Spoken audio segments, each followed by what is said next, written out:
2025 Rally for NYC.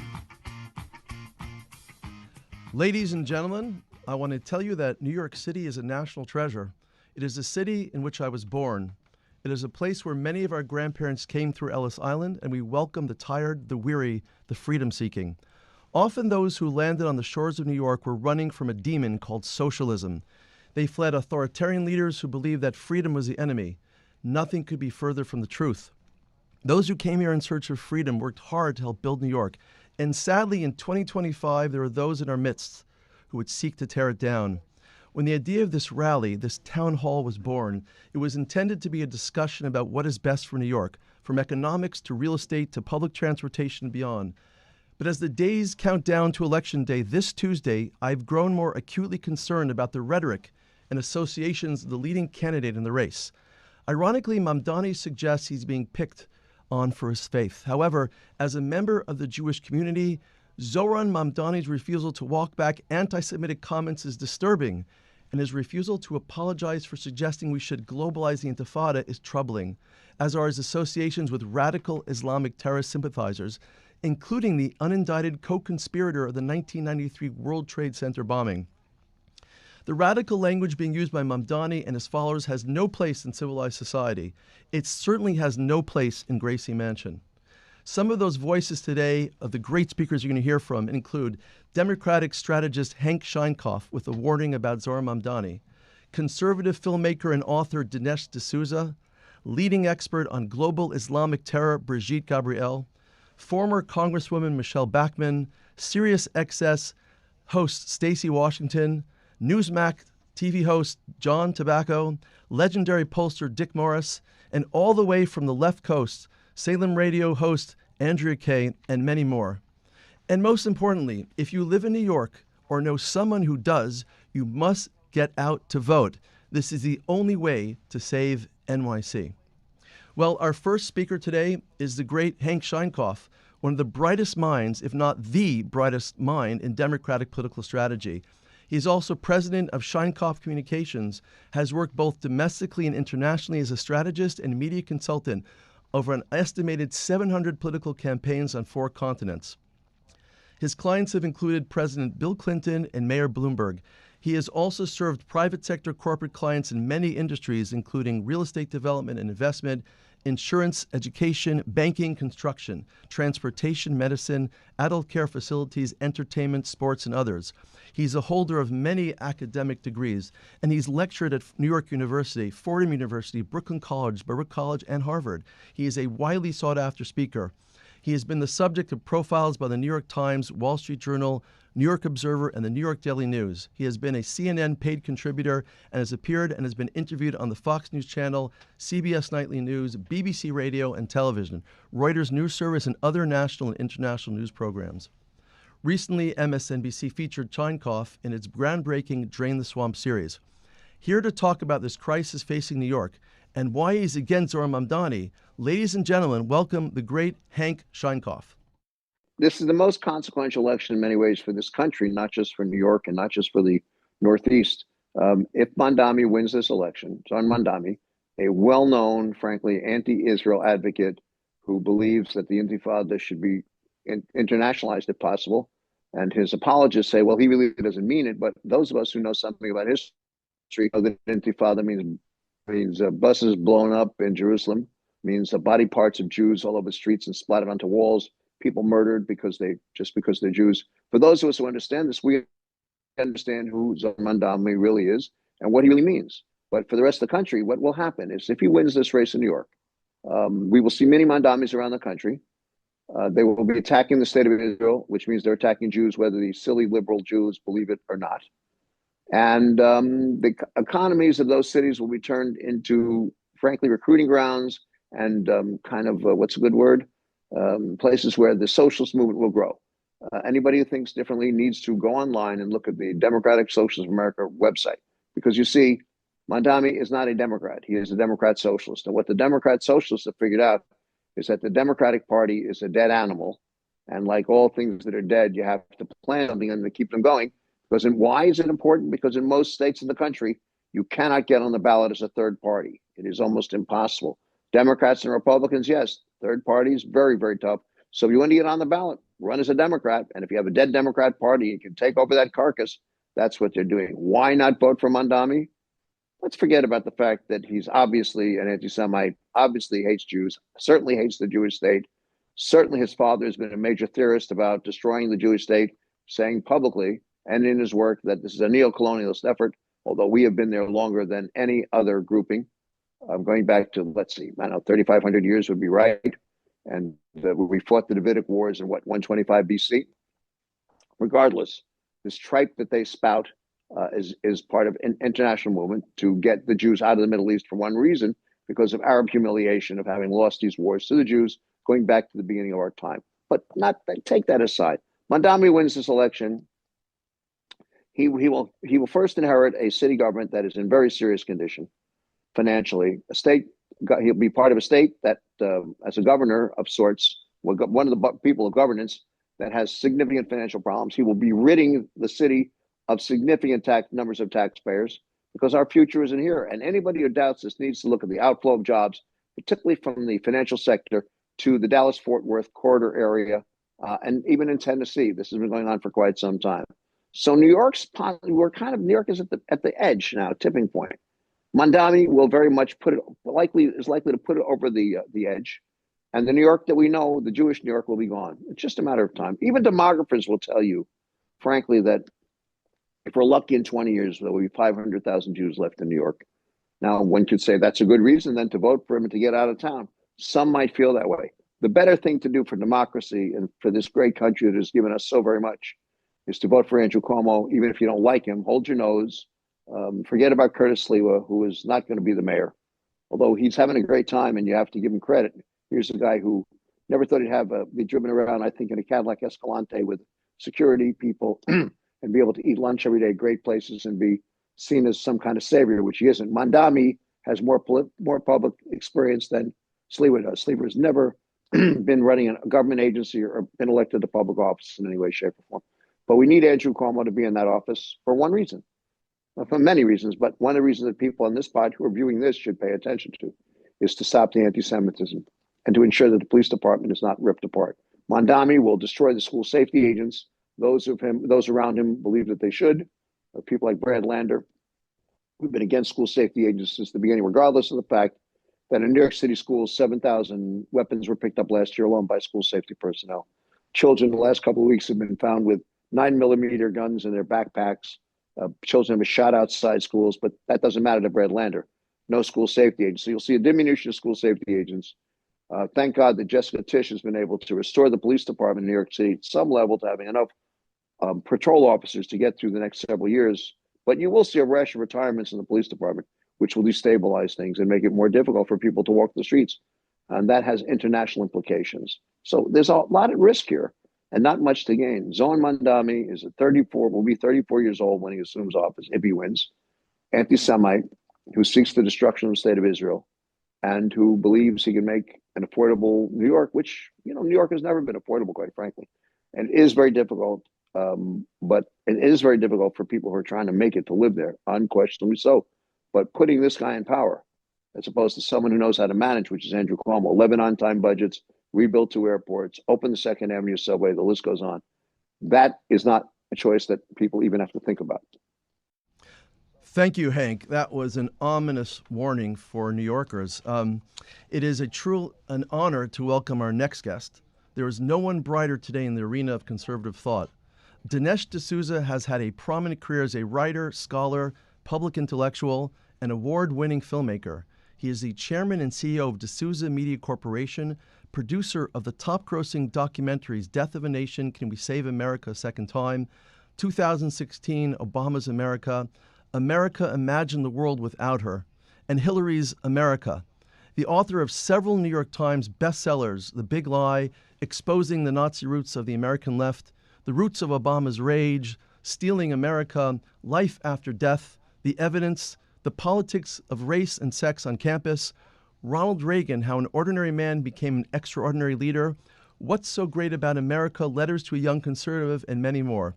His articles have appeared in virtually every major magazine and newspaper in the U.S., including the New York Times, Wall Street Journal, Atlantic Monthly, Vanity Fair, New Republic, and National Review. He has appeared on numerous television programs, including The Today Show, Nightline, Face the Nation, This Week with David Brinkley, Good Morning America, The NewsHour, The O'Reilly Factor, Moneyline, Hardball with Chris Matthews, and The Colbert Report, and Hannity and Combs. He has served as a policy analyst at the White House, as managing editor of the publication Policy Review. He has served as a fellow at the American Enterprise Institute and a fellow at the Hoover Institution and more. Here to talk about the dangers we are facing concerning Mamdani is the great Dinesh D'Souza. Dinesh. Hey, everybody, it's Dinesh D'Souza, and I'm really pleased to have the chance to talk to you about Zohran Mamdani. I think in this case, we're not just dealing with the threat from a single person. This is not a one-off, so to speak. We have noticed emerging a very dangerous and strange alliance between the cultural left in the West and radical Islam. Some people have called this the red-green alliance, the red referring, of course, to socialism or communism. That's one element of it, and the green referring to radical Islam. Now, Mamdani combines both. And this is a real oddity, isn't it? Because these two camps, the red camp and the green camp, seem like strange bedfellows. They have very different endpoints. The communists and the socialists want to have a society of government control, a society in which your wealth is confiscated, in which they control the means of production, in which there is a kind of permissive social structure, LGBTQ, anything goes, what my wife calls the Moulin Rouge society. The radical jihadis have a totally different goal. It's the caliphate, it's Sharia, it's Christians and Jews are second-class citizens. And so it seems bizarre, and it is bizarre, that these two groups are somehow united. Let alone, it's even more bizarre that they could be united in one person, Mamdani, and yet they are. And so what explains this? I think the answer is really simple. What explains it is that these two groups have a common antagonism, a common hatred, a common enemy, or I should say two enemies. And who are these enemies?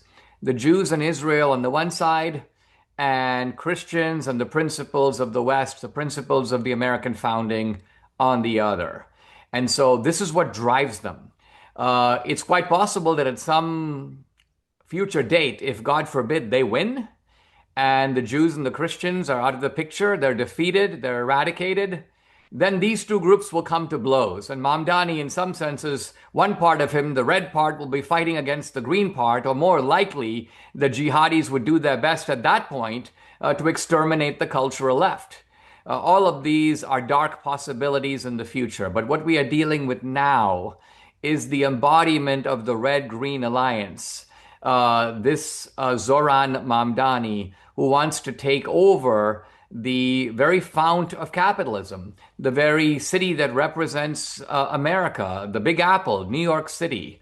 And if New York falls, as in some respects you could say London has already fallen, I think this bodes very well, very badly, I think, for what's going to happen to other blue cities in this country. I mean, is there any doubt that Chicago is next, and San Francisco is after that, and Los Angeles is after that? And on it goes. So I hope that there is a way at this late stage to stop Mamdani and to defeat him. And I want to encourage you in all the efforts that you're making to enable that to happen. Thank you, Dinesh, for calling out that red-green alliance that makes Mamdani so dangerous for New York City. The next speaker at the Rally for NYC is the great Alan Dershowitz. Professor Alan Dershowitz is a Brooklyn native who has been called the nation's most peripatetic civil liberties lawyer and one of its most distinguished defenders of individual rights, the best-known criminal lawyers in the world, the top lawyer of last resort, America's most public Jewish defender, and Israel's single most visible defender, the Jewish state's lead attorney in the court of public opinion. He is the Felix Frankfurter Professor of Law at Harvard Law School. Dershowitz is a graduate of Brooklyn College and Yale Law School. Joined the Harvard Law School faculty at the age of 25 after clerking for Judge David Bazelon and Justice Arthur Goldberg. He has also published more than 1,000 articles in magazines, newspapers, journals, and blogs, such as the New York Times Magazine, the Washington Post, the Wall Street Journal, the Harvard Law Review, the Yale Law Journal, Huffington Post, Newsmax, Jerusalem Post, and Haaretz. Professor Dershowitz is the author of 30 fiction and nonfiction works with a worldwide audience, including the New York Times #1 bestseller, Chutzpah, and 5 other national bestsellers. His autobiography, Taking the Stand, My Life in the Law, was published in October 2013 by Crown, a division of Random House. Earlier titles include an exceptional action-packed book, The Trials of Zion, a novel which has been called a thought-provoking page-turner, Rights from Wrong, The Case for Israel, The Case for Peace, Blasphemy, Preemption, Finding Jefferson, and Shouting Fire. His writing has been praised by Truman Capote, Saul Bellow, William Styron, David Mamet, and Elie Wiesel, Richard North Patterson, and Henry Louis Gates Jr. More than 1 million of his books, translated into many languages, have been sold worldwide. Let's welcome the great Alan Dershowitz. Alan? Every decent New Yorker, without regard to race or religion or ethnicity or background, should vote against Zohran Mamdani for mayor of New York.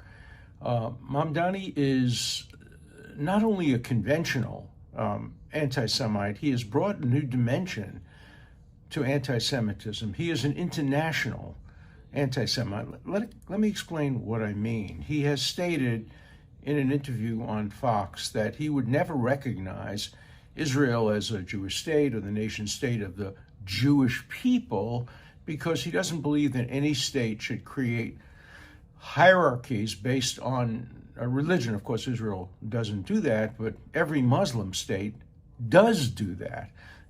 In Saudi Arabia, you can't become a citizen unless you convert to Islam. And in Qatar, a Christian can't buy a Bible. In many of the Muslim states, Sharia law prevails. Obviously, Sharia law creates a hierarchy of religions. So what Mamdani does is to create a double standard. What's good for Muslims, what's acceptable for Muslims is not acceptable for Jews.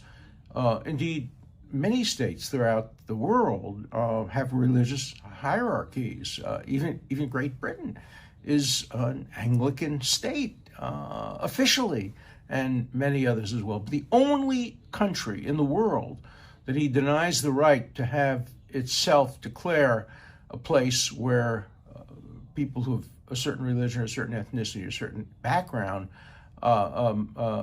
can't be the state, the state can't reflect that background, is Israel and Judaism. And yet Israel is the only state that really has a legitimate right to have, for example, a law of return, which gives priority to Jews in returning to Israel. Why? Because of the history. Because between 1932 and 1945, no country in the world, none, not Canada, not the United States, maybe a couple of little islands somewhere, would accept Jewish refugees from what became the Holocaust.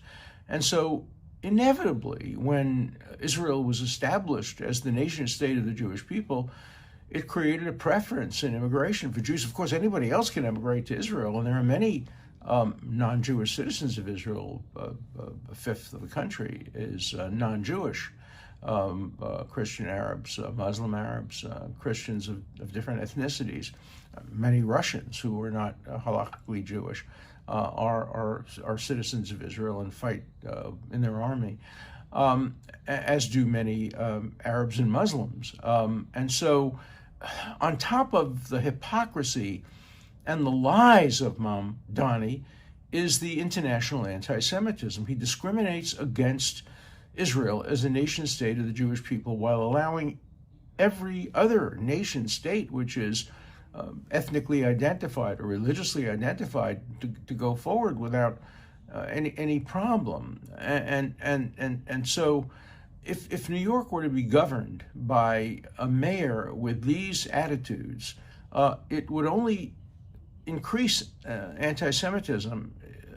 New York would not only become the location of more Jews than any other city in the world outside of Israel, it would become the anti-Semite capital of the world, because we would see anti-Semitism thrive under the leadership of Mamdani. He won't even renounce Intifada, globalize the Intifada. Globalize the Intifada has only one meaning: kill Jews. And it also means kill non-believers. That's another possible meaning. And so, although obviously he did not support 9/11 or any of the atrocities necessarily of October 7th, his rhetoric and his language lends support to that, because they were committed by people who believed in globalizing the Intifada. So please, please, please go out and vote against Mamdani. My last message is to Curtis Lewa, who I like: get out of the race, please. You can't win. A vote for Curtis Lewa is a vote for Mamdani. So everybody should unite and vote for Cuomo. Whatever you think of Cuomo as a candidate or as an individual, he is not Mamdani. He is good for the Jewish people. He's good for the people of New York City, and he would be an excellent mayor. So please, make sure you register, make sure you vote, and make sure you vote emphatically against Mamdani. Thank you, Alan, for speaking so proudly about Jewish rights to the land of Israel and how Mamdani threatens the state of Israel and the Jews of New York. There is no question that New Yorkers need to get out to vote, and the best person for this right now to defeat Mamdani is Andrew Cuomo. Let's move on now to our next great speaker. She's the Dean and former Congresswoman Michele Bachmann.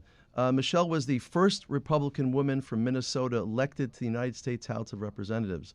Bachmann served as a United States Congresswoman representing Minnesota's 6th District from 2007 to 2015. She quickly became a national figure in the Republican Party and a founding member of the Congressional Tea Party caucus. In 2011, Bachmann announced her bid for the Republican presidential nomination and ran for president in 2012. Bachmann is a highly respected leader who is deeply committed to conservative values in government. She and her husband raised 5 children, but also fostered over 20 children in their home during the 1990s. She now serves as Dean of the Robertson School of Government at Regent University, where she prepares the next generation of leaders for government and public service. Here to speak about the dangers of Mamdani, socialism, and anti-Semitism is the great Michele Bachmann.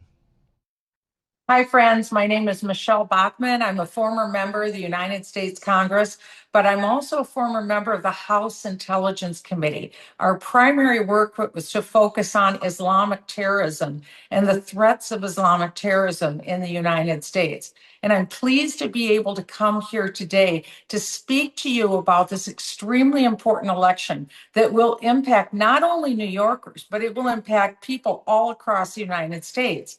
The great thing about New York, it boasts the largest Jewish population in the United States and the world, except for the Jews that are living in Israel. And like you, I am very concerned that New York City could fall under a mayor who is about to reject free market capitalism and who's gone out of his way to support the Jew-hating supporters of Hamas in New York City. Because you see, if he's elected, Jews and Christians in New York City will lose their sense of safety, prosperity, because his friendship and his sympathies lie with the Marxists and the socialists, not with the capitalists. His sympathies lie with the jihadists, not with the Jews. And so what has he done? Very simply, the Jews of New York need to vote as soon as voting begins. You have to agree on one candidate. You have to decide which that candidate will be for mayor, and you all have to vote for that candidate. We know who we have to oppose in this race, but we have to decide who to vote for. And that decision has to be made today, And that decision has to be communicated widely across New York City. Then you have to get the word out like you've never gotten the word out before. You have to drive people to the polls. You have to go through your neighborhood, apartment by apartment by apartment, to make sure that everyone is voting for the candidate that you're choosing, and vote and work like your life depends on it, because literally it will in New York City, because there is no going back from a Mamdani mayorship. And how do we know that? Just look at London. Look at London and its mayor, Sadiq Khan. Khan won the mayorship 10 years ago in 2016, and the city of London is less safe than ever before for non-Muslims. For 10 years, Sharia law practices have been increasingly normalized across London. There's a huge scandal this week in London that claimed that Mayor Sadiq Khan and the local chief of police covered up the criminal acts of Islamic rape gangs. That sounds bizarre to us, but it isn't a new story in England, because Muslim mayors up and down the spine of England, Birmingham, Manchester, they've been accused of covering up for Islamic rape gangs for years. And last week, the London police stopped a Jew from publicly wearing his Star of David. And Jews are being told, don't wear a kippah if you want to be safe in public, because of fear of inciting Hamas supporters. Today in a London classroom, a Hamas supporters, wasn't just one, it was multiple, threatened a Jewish economics professor while he was teaching his class. In fact, one even threatened him with beheading him. This is everyday Islamic terrorism, I'm sorry to report, in London. The antagonists aren't pushed back by either the Mayor Sadiq Khan, or by the London police. So what's Mamdani's goal? He's made it clear. Number one, he plans to arrest the Prime Minister of Israel if he comes to New York City. He plans to destroy capitalism in New York City and replace it with a socialism that's more reminiscent of Russia and Cuba. That brings about socialism and poverty. And then he wants to advance the agenda of Jew haters all across New York, and everything that that'll mean for New York City. Under a Mayor Mamdani, the city will be rendered absolutely uninhabitable for either the private sector business world or for personal safety. And no other people group in history has managed to survive persecution like the Jewish people. Why? Because God himself has rescued the Jewish people. He's preserved them. He's saved them. So this is the moment when Jews and Christians alike have to wake up and act in concert together. We have to make common cause. And we have to save New York City from becoming another London. And how do we do that? We do that by voting. Everybody has to vote. You have to agree on one mayoral candidate. You have to get everyone in your neighborhood to vote. And you have to recognize there is no other option but victory. It's been done before. We can do it again, and we have to act today. Thank you so much, and good luck to New York City. Introduce someone who is so larger than life, he almost needs no introduction. John Tabacco is a lifelong New Yorker and the proud son of an NYPD officer. He has 3 children. He has been on air, an expert on television, commentator, and personality for nearly 20 years. For over 25 years, John has been a Wall Street financial technology inventor, innovator, and entrepreneur. He is recognized as one of the predominant experts and leading voices on TV in capital markets, trading, and financial technology. His unique skill set and regular man style has led him to being featured on every cable news network. He's been featured on Fox News, Fox Business, CNBC, and Newsmax, where he now has his own show, Wise Guys, every Saturday night. Perhaps most importantly, he's been called as an expert by the House of Representatives, the Financial Services Committee, the Senate Judiciary and Banking Committees, as well as the Securities Exchange Commission on matters of national security and capital markets vulnerabilities. During the 2008 financial crisis, he was invited as an expert to assist the United States Senate Judiciary Committee in its fact-finding and examination of Chinese short selling and its manipulative effects on the U.S. capital markets. If it has to do with Wall Street, John knows about it. Ladies and gentlemen, Please welcome the great John Tobacco. Welcome, everyone, and all great Americans out there. This week, we have a major task at hand. I'm John Tobacco. You may see me weekly on Newsmax TV on my show, The Wise Guys, where we're always fighting for faith, family, and freedom. But this week, I'm coming to you as Staten Island resident and community activist John Tobacco to talk to you a little bit about the dangers of what could happen to this city under Zohran Mamdani.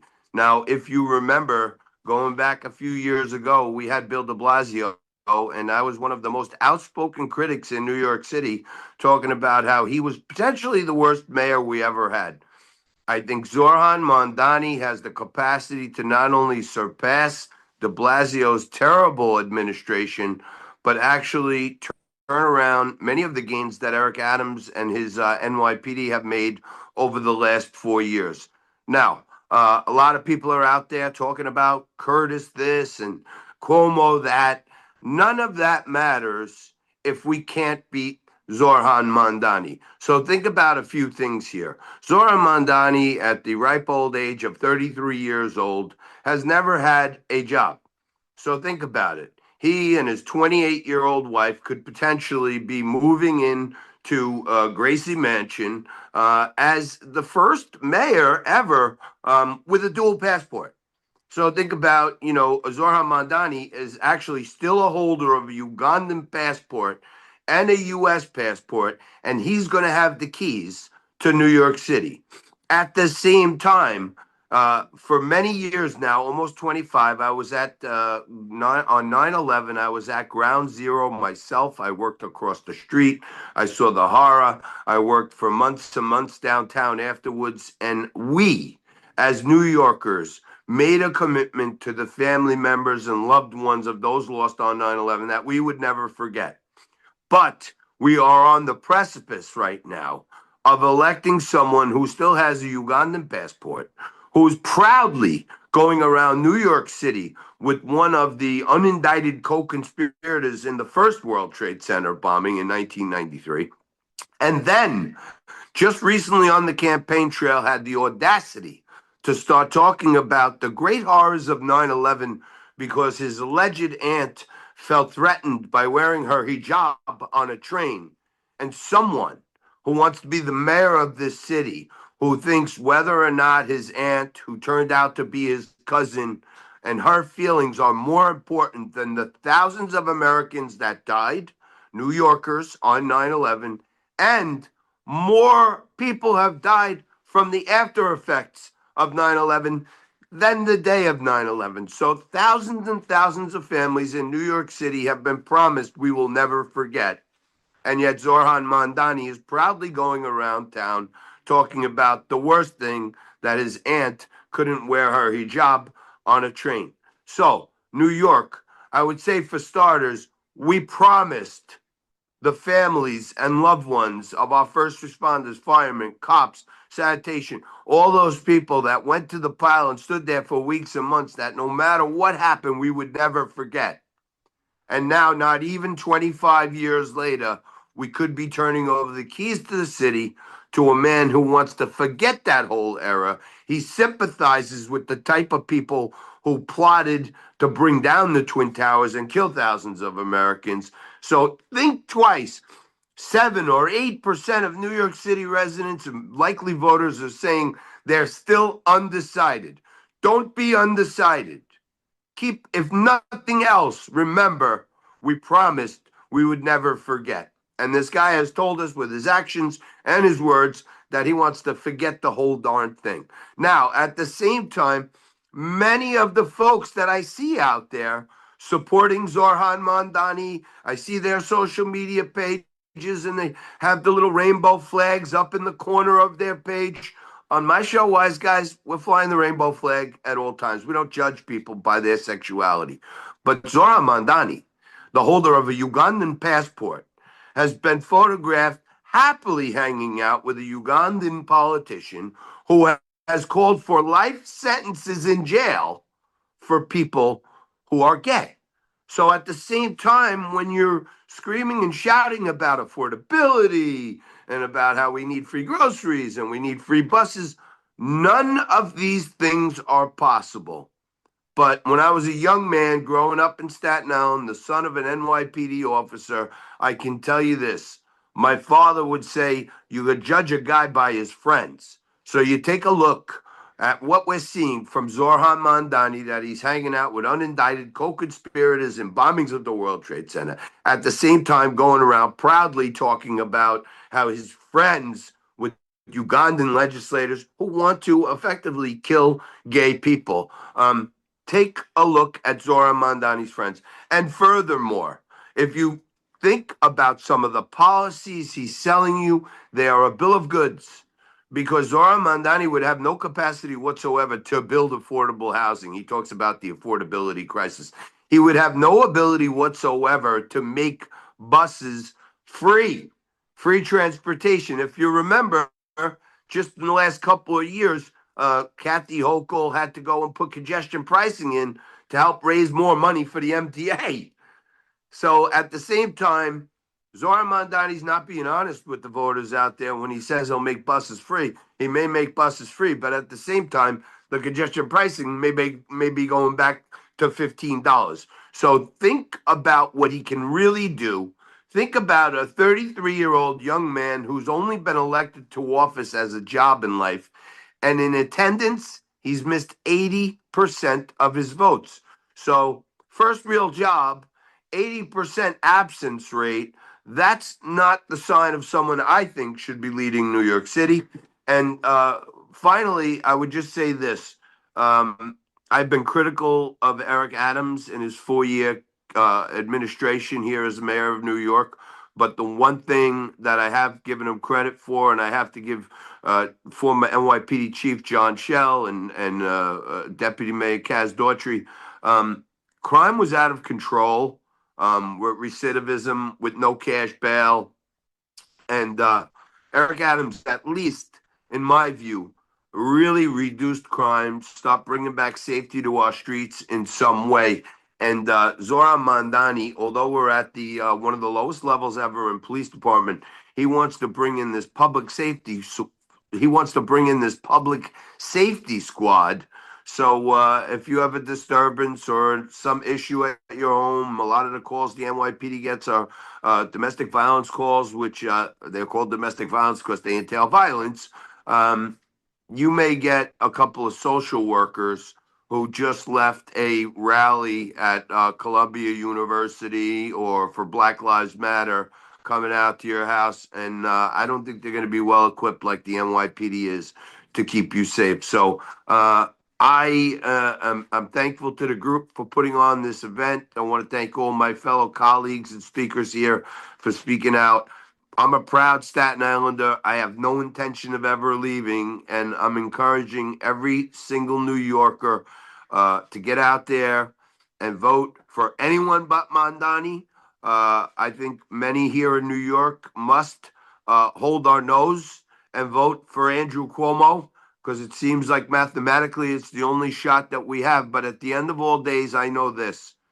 New York City, in my view, is the greatest city in the entire world, and I want it to start getting back to that. And we're on the right path from a crime perspective, but this guy could literally set us back to the Stone Ages.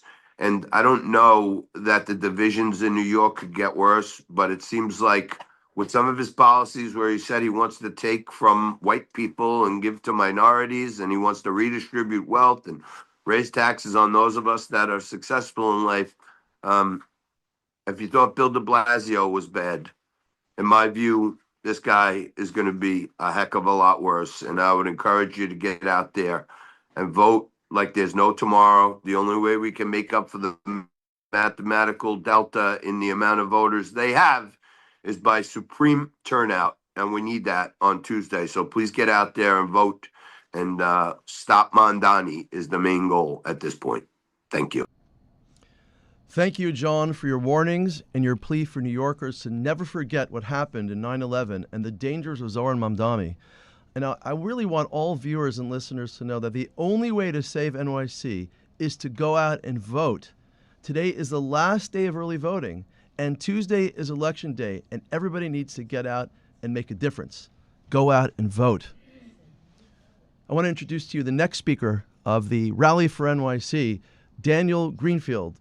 He is a Shillman Journalism Fellow at the David Horowitz Freedom Center. He is an investigative journalist and writer focusing on the radical left and Islamic terror. Here he is to talk about the dangers to women if Mamdani wins. Please welcome Daniel Greenfield. New York City is in the middle of a sexual assault epidemic. There have been over 2,000 rapes so far this year and over 4,300 sex crimes in the city so far alone. In the middle of this shocking wave of sexual assault, Zohran Mamdani is now proposing further measures that will free more sex offenders, put more rapists on the street. His proposal to free half the criminals being held at Rikers Island also called for exempting from prison those sex predators charged with sexual misconduct, forcible touching, sexual abuse in the second degree, sexual abuse in the third degree, and he's also proposing early release for sex abusers. Even as New York City reels under a sexual assault epidemic, Zohran Mamdani is proposing to send the rapists and the sex offenders reinforcements, to put them out in the street again, to send them the message that they will go unpunished if they assault women and girls. Why would Zohran Mamdani do this? Well, Zohran Mamdani has a complicated relationship at best with sexual crimes. The man who helped Zohran Mamdani get elected in the first place, a man by the name of Matthew Thomas, formerly his communications director, had previously been charged with sexual solicitation of a child. And Mamdani praised Thomas, urged other Democrats to hire him, and said that he was a big part of why we won. When Zohran Mamdani was in Egypt during the anti-Muslim Brotherhood protests and women and girls were being assaulted, Mamdani said that he considered interfering but decided not to. When Zohran Mamdani is mayor and he sees women and girls being sexually assaulted, well, he may consider interfering, but overall he will decide once again not to, because this is what Zohran Mamdani's history looks like. Now, what would Zohran Mamdani actually offer to women and girls who are being sexually assaulted? Well, we already have part of the answer, because one of the people that Zohran Mamdani repeatedly quotes is Mariam Kaba. Mariam Kaba is known as the godmother of police defunding. And while Zohran Mamdani had proposed repeatedly defunding the police, now he claims he no longer wants to. Kaba, however, authored a New York Times op-ed which was headlined, "Yes, we literally mean abolish the police." She proposed getting rid of the police, getting rid of prisons, and having women women who have been sexually assaulted undergo a restorative justice session. And we actually know how that would work because she tried it on one man who was accused by another woman of assaulting her. The restorative justice process did not work because the rapist in question continued raping. And the victim said that after a 1.5-year-long accountability process, Malcolm made the choice to continue raping women. The process had many goals, but the main hope was that at the very least Malcolm wouldn't rape anyone else. And Kaba admitted in the coming months and years after her process ended, other people came forward to share their own stories of sexual harm involving Malcolm. This is what justice would look like for women and girls who have been assaulted in New York City. The same place from which Mamdani got his proposal to free half the criminals on Rikers Island, New York City's most notorious prison, also proposed documenting, and I quote, "the complex relationships between crime victims and the individuals who caused them harm, and seeking, whenever possible, support reparative work, such as restitution or mediation." So when women or girls are sexually assaulted, they'll be invited to sit down for a mediation session with the rapist. This is the Mamdani approach.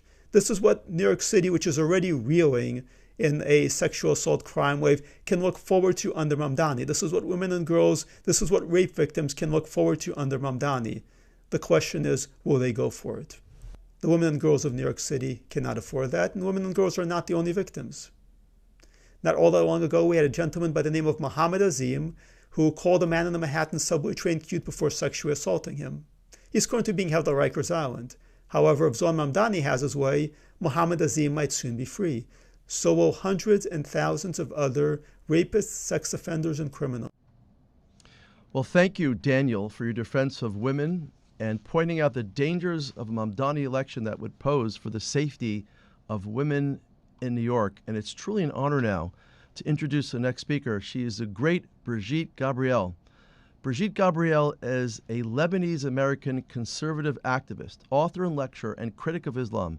She's the author of Because They Hate, They Must Be Stopped, and Rise, as she is also the founder of Act for America, a leading advocacy group that opposes Islamic extremism. Please welcome the great Brigitte Gabriel. Hey, New Yorkers, from the bustling streets of Manhattan to the neighborhoods of Queens and Brooklyn, this is a wake-up call. I'm talking to you, the hardworking folks who love this city but are worried about its future. Look across the pond to London. In 2016, they elected Sadiq Khan as their first Muslim mayor, and what followed? A cascade of changes that transformed the city. Now, Zohran Mamdani promising the same progressive policies in New York if he is elected mayor. Do we want the same fate as London? Let's compare based on what happened in London so you can decide before November 4th. First, on immigration and demographics. Khan's election signaled a big welcome mat for diversity, which sounds great, but it correlated with the surge in Muslim communities and irregular migration. London's Muslim population grew to over 1.3 million by 2021, up significantly, fueled by refugee programs and lax national policies that Khan championed locally. His London is Open campaign, post-Brexit, encouraged more arrivals, with asylum applications in London rising 20% from 2016 to 2022. Critics say this opened doors wider to illegal migrants, contributing to an estimated 700,000 irregular residents UK-wide, with London bearing the big share. Housing got strained, with affordable units prioritized for vulnerable migrants, leading to perceptions of favoritism and community tensions. If we elect Mamdani, a democratic socialist with a Muslim background, who's excited Muslim and South Asian voters as potentially our first Muslim mayor, expect similar pushes. He's advocated for progressive immigration reforms, and his platform echoes Khan's focus on inclusion. New York already deals with migrant surges. This could amplify it, straining our resources just like London's. The hit to businesses. London's economy took a beating under Khan. Nightlife and hospitality devastated. Bars, clubs, and restaurants closed in droves due to rising crime, red tape, and costs. The ultra-low emission zone expanded like a cash grab, slapping fines on small businesses and hiking council by 71% since 2016. House building stalled, with starts dropping sharply, choking growth in construction and retail. Bureaucracy prioritized virtue signaling over real delivery, eroding confidence. Mamdani's socialist agenda could mirror this: higher taxes, more regulations, and worker protections that sound good, but burden small businesses. New York is already pricey. Do we need more stealth taxes killing our mom and pop shops? Security. London is cautionary tale. Violent crime spiked 30% since 2016-2017, with knife attacks up nearly every year. Robberies jumped 57%, thefts skyrocketed, and police recruitment failed, closing stations and slashing trust. Critics link Khan's soft stance on migration to heightened risks from trafficking and unchecked arrivals. Women and night workers feel unsafe amid brazen disorder. Mamdani's platform emphasizes community policing and inclusion. But if it follows Khan's playbook, we could see NYPD strained further, crime rising in our subways and streets. We've got enough challenges post-Adams. We don't need London's no-go vibes in New York.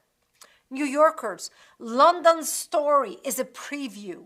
Electing Mamdani could bring more unchecked migration, business closures, and insecurity to New York.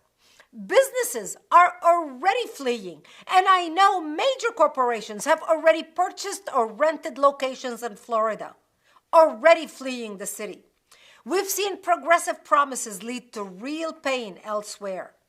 Vote smart for a mayor who puts New York first, not ideology. Your city, America's greatest city, and your future hang in the balance. Don't let it slip away. Share this video far and wide. Thank you. Thank you, Brigitte, for your personal experience and your insight of what Mamdani would bring to New York if elected. And ladies and gentlemen, of course, the only way to heed Brigitte's call is to go out and vote. Let's move on to the next speaker, Raul Rivera. He is the founder of NYC Drivers Unite on behalf of the taxi drivers and the limo drivers of New York City. He's also my personal hero for following Zohran Mamdani and demanding he answer whether he supports Sharia law and asking him why he hasn't walked back his comments about globalizing the Intifada. Here to talk about that and more is Raul Rivera. Thank you so much. Thank you for the opportunity. Thank you for the work that you do. And I'm just going to shoot from the hip. So I'm a native New Yorker, born and raised in the Bronx. I'm 55 years old. My mother comes from Puerto Rico. My family comes from Puerto Rico. My mother moved here in 1949, and she met my father, and we were born here. She had six children, and we just did everything, the everyday thing New Yorkers do. They go to work, go home. Nothing different, nothing special. Just being happy to be New Yorkers and living in our city. Yesterday we had a rally, our second rally at City Hall. New Yorkers say no to Zohran Mamdani. We also had a first rally that was a pretty good rally, had a good turnout. That was July 14, 2025. The same thing, New Yorkers say no to Zohran Mamdani and communism. And we're trying to be vocal because our city council is sure not doing the job. We even have a few council members that are Republican, and all you hear is crickets. They're not being vocal. They're PC. They are walking on eggshells. Nobody's going to speak about Islam or any religion. They too worried about offending anybody. But yet, we Americans and our citizens of New York are being offended. So we also, yesterday, I'll tell you about what happened yesterday. We had a rally in front of the steps of City Hall. We reserved the steps. We was there for 1 hour. We had a few speakers. We sang the anthem, and we was vocal. Our speech was very strong. I was proud of my speech. It was harsh. We shared it online. It's out there. We touched on the topic of Islam in America and United States. We also quoted Mr. Zohran Mamdani. There's a quote that's been going around. It's in a video that he did when he said, "We came here to remake this state in the image of our people." And honestly, when you speak like that, you should expect blowback. He's having press conferences about his auntie who couldn't take the train, but yet he speaks like that. And then we're not supposed to say anything.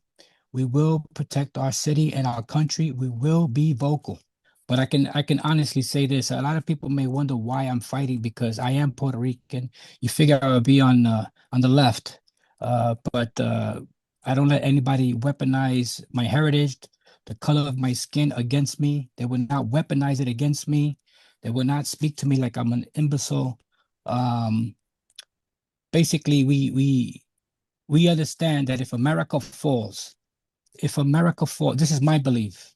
If America falls, Israel falls, Puerto Rico falls, and all U.S. territories fall. And that's the way I see it. This might not happen tomorrow, but I predict the future. I'm trying to predict the future if I can, and nobody really can. But it's basically being vigilant. How do you protect your country, your family, your homeland? You do it through eternal vigilance. And people don't understand that. I think you don't just get freedom by just free. It's not free like that. You have to be vigilant. We all have to do it. The veterans, the soldiers, the citizens, we have to be vigilant against evil people that hate America, that hate Israel, that hate anything that has to do with America and anything that has to do with Israel. And I don't have to defend Israel because they do a great job on their own, but we have the biggest Jewish population in America right here and in New York City. And the way I see Jewish people, they're people like anybody else. They should not be attacked. They should not be hurt. They should not be threatened. People forgot so easily. 24 years ago, we had the attacks on 9/11. And 24 years later, we have people chanting in the street, Free Palestine. We have Zohran Mamdani chanting Free Palestine, Free Palestine. That is disgusting. Disgusting. That's how I say it. I don't speak with any filters, and I don't speak like with personal agendas. We do speak without the filters, and people do get offended. They just have to deal with it. This is New York City. This is America. I will not let anyone weaponize the U.S. Constitution or your religion against us, or whatever you think is a religion. We have the right to say what we say, and we say it without hatred, but we say it for the love of our country and the safety of our families and our homeland. Thank you, Raul, for your courage and standing up to the dangers that Mamdani poses to all New Yorkers. Without further ado, I want to introduce to you the great Sirius XM host, Stacey Washington.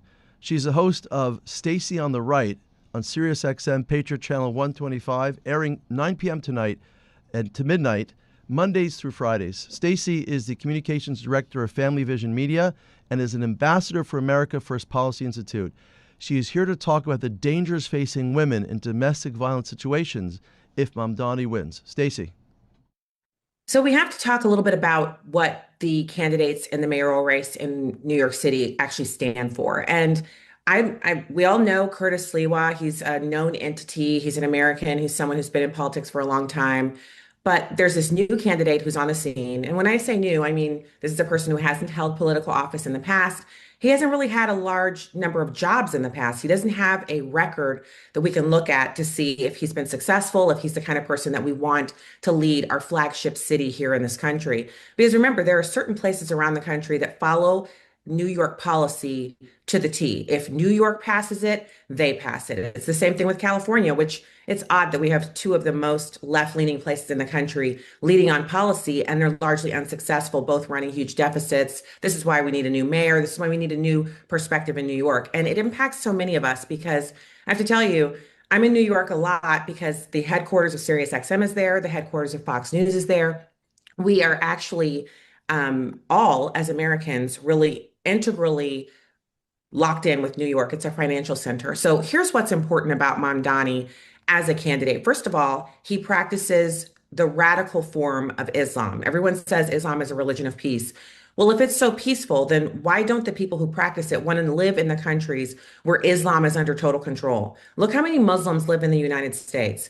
Why would they live in the Western world, which is completely antithetical to Islam, if Islam was so fantastic? Why not live in Saudi Arabia or any of the, I think, 100 and some odd countries that have some form of Islam?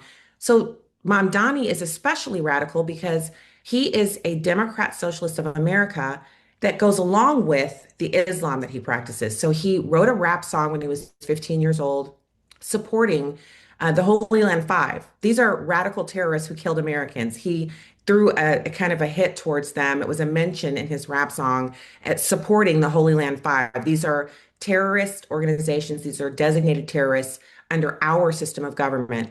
But I talked about Islam. What about that? Well, what's wrong with that, you're asking? Well, what's wrong with it is that Islam doesn't actually criminalize rape against women. Women are responsible for their persons when they're in public, and the only way to be fully responsible for yourself as an Islamic woman is to be completely covered from head to toe and to never leave your home unless you're accompanied by a male relative. That's completely antithetical to American values, where women not only roam around the country freely uncovered, we own companies, we own real estate, we are in charge of men in certain circumstances. I mean, if your boss is a woman, that's completely verboten in Islam. In America, it's the norm. So you have this guy, he's young, he doesn't have a track record, and no successes to point to. He's going to run the largest city, the largest major city in the country. He's going to go in there, and one of his first things he wants to do is send out social workers to respond to domestic violence calls. So the highest incidence of officer involved shooting, where the officer is actually injured and killed, are domestic violence calls. Officers are frequently, when they go out, even in pairs, even when they respond with teams, two teams of police officers, so there's two per vehicle, so two vehicles respond to a domestic violence incident. And even in those circumstances, they often don't get away intact and unscathed. But there's more to it than that. He wants social workers to respond, which means it's basically the elimination of dialing 911 if you're a woman and your significant other is beating you to a pulp. Why would you call 911 if a social worker is going to respond? So it eliminates the ability of women who are in these circumstances to be able to dial 911 and hope that someone would respond who could actually protect them. But there's even more than that. It's the prosecution of rape. So the Democrat Socialists of America are the purveyors of the soft on crime policies that you've seen promoted by George Soros and his Tides foundations.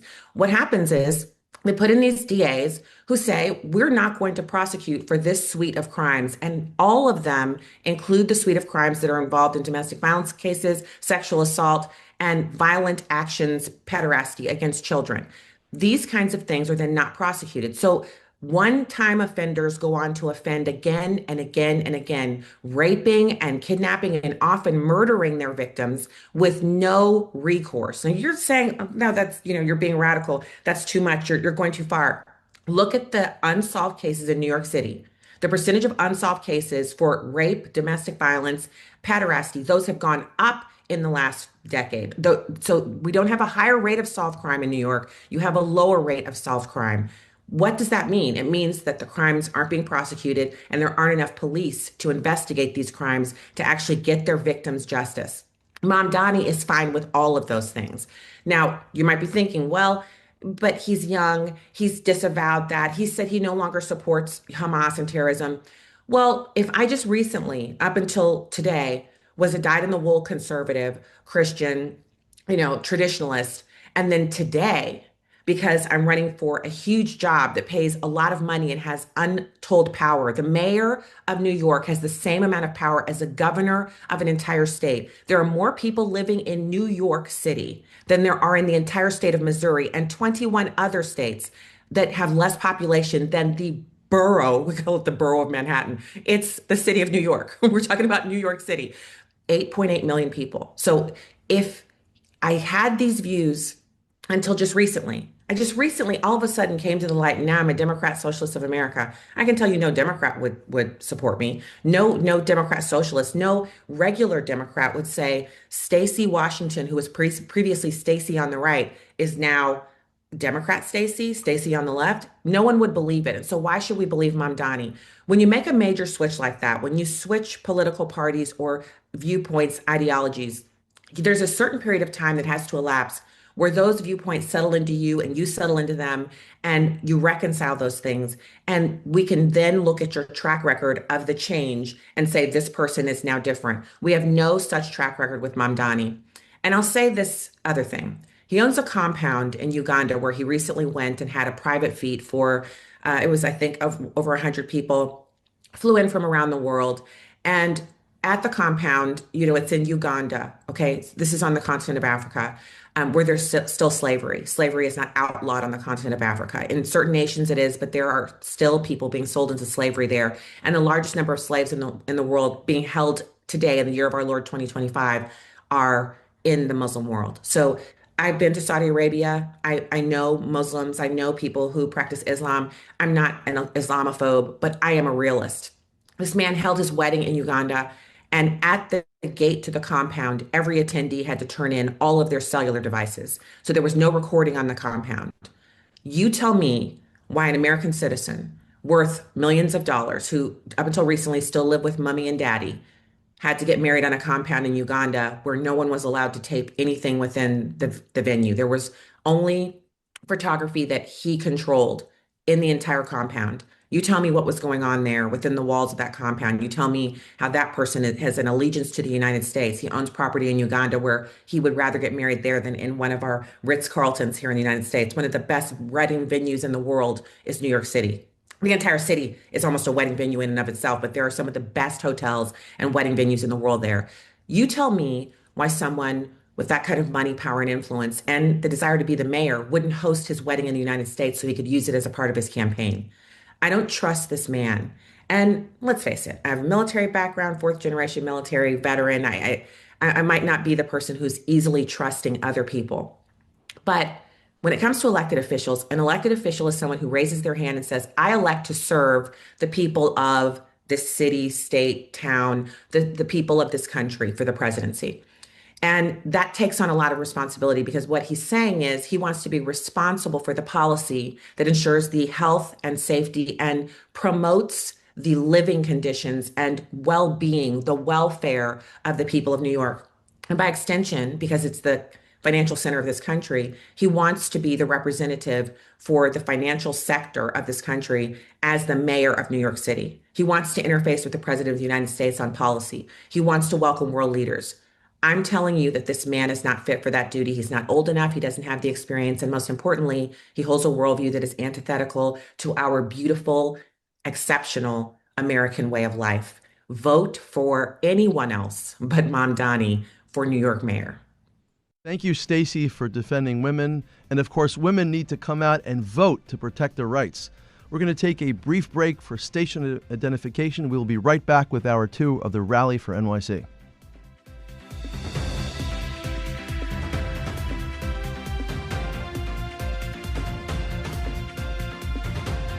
The preceding hour was sponsored by Daniel Schonbuch. From the studios of AM970 The Answer on Broadway and Wall Street in Manhattan, this is WNYM, Hackensack, New Jersey, New York City. Portions of this program are pre-recorded. New York City is in crisis. Crime is up, morale is down, and now the city is facing the prospect of its first socialist mayor. It's all on the line, New York City. The time to get educated is now. The time to vote is now. Welcome to the 2025 Rally for NYC. Well, welcome back to the second hour of the Rally for NYC. We're going to move forward with our program. It's a real pleasure to introduce to you the great Andrea Kaye. She's been called a dynamite in address, and I suppose in the rough and tumble world of talk radio, that is a prerequisite. She originally hails from Louisiana, but she has taken the San Diego shores by storm. She is a host of AM970 The Answer, Salem's media sister station in South Carolina, daily, where she keeps politicians on their toes. Please welcome the great Andrea Kaye. Hi, thank you guys so much for allowing me to speak to you today. I'm based in San Diego, California, and you guys might be thinking, well, why would somebody in San Diego, California care about who's running and who's going to win mayor of New York City? Because just as you guys hear so many times about California, so goes California. So goes the nation. If we have the largest city, the greatest city in the history of the greatest country in the history of the world, go communist, Islamist, America. This is the greatest danger that we have faced with an elected official. Don't be fooled. Don't be thinking that because it's a mayor, that the only people that are going to suffer under the weight of this man are citizens of New York City. This is part of a broader plan for the United States of America. We are under conquest. This man is not just a communist, but he is an Islamist. He has the same ideology of Islam that is shared by the imams over in Iran, who teaches their children to chant death to America in the schools. This is a man who just showed you who he was. He put a picture out on social media with an imam who was the unindicted co-conspirator in the 1993 bombing of the World Trade Center. Ultimately, what's happening here is we see that the Democrats have partnered with the Islamists to take us over from within. This is so much of a bigger plan than just New York City. What the plan is here is that through him in New York City, through Dearbornistan, what we've seen happening in Minneapolis, what we see now happening in Texas with the epicenter down there, is the slow creep of Sharia. We face two types of terror with the war on terror. One is the terror with the sword or the planes taking down the Twin Towers. The other is through creeping Sharia. And don't think that it can't happen in America, exactly what's been happening over in Europe. In the UK today, you will be arrested if you sing Amazing Grace on the streets, but we've got Muslim prayer going out over the London Bridge. It's death by 1,000 cuts coming to this country.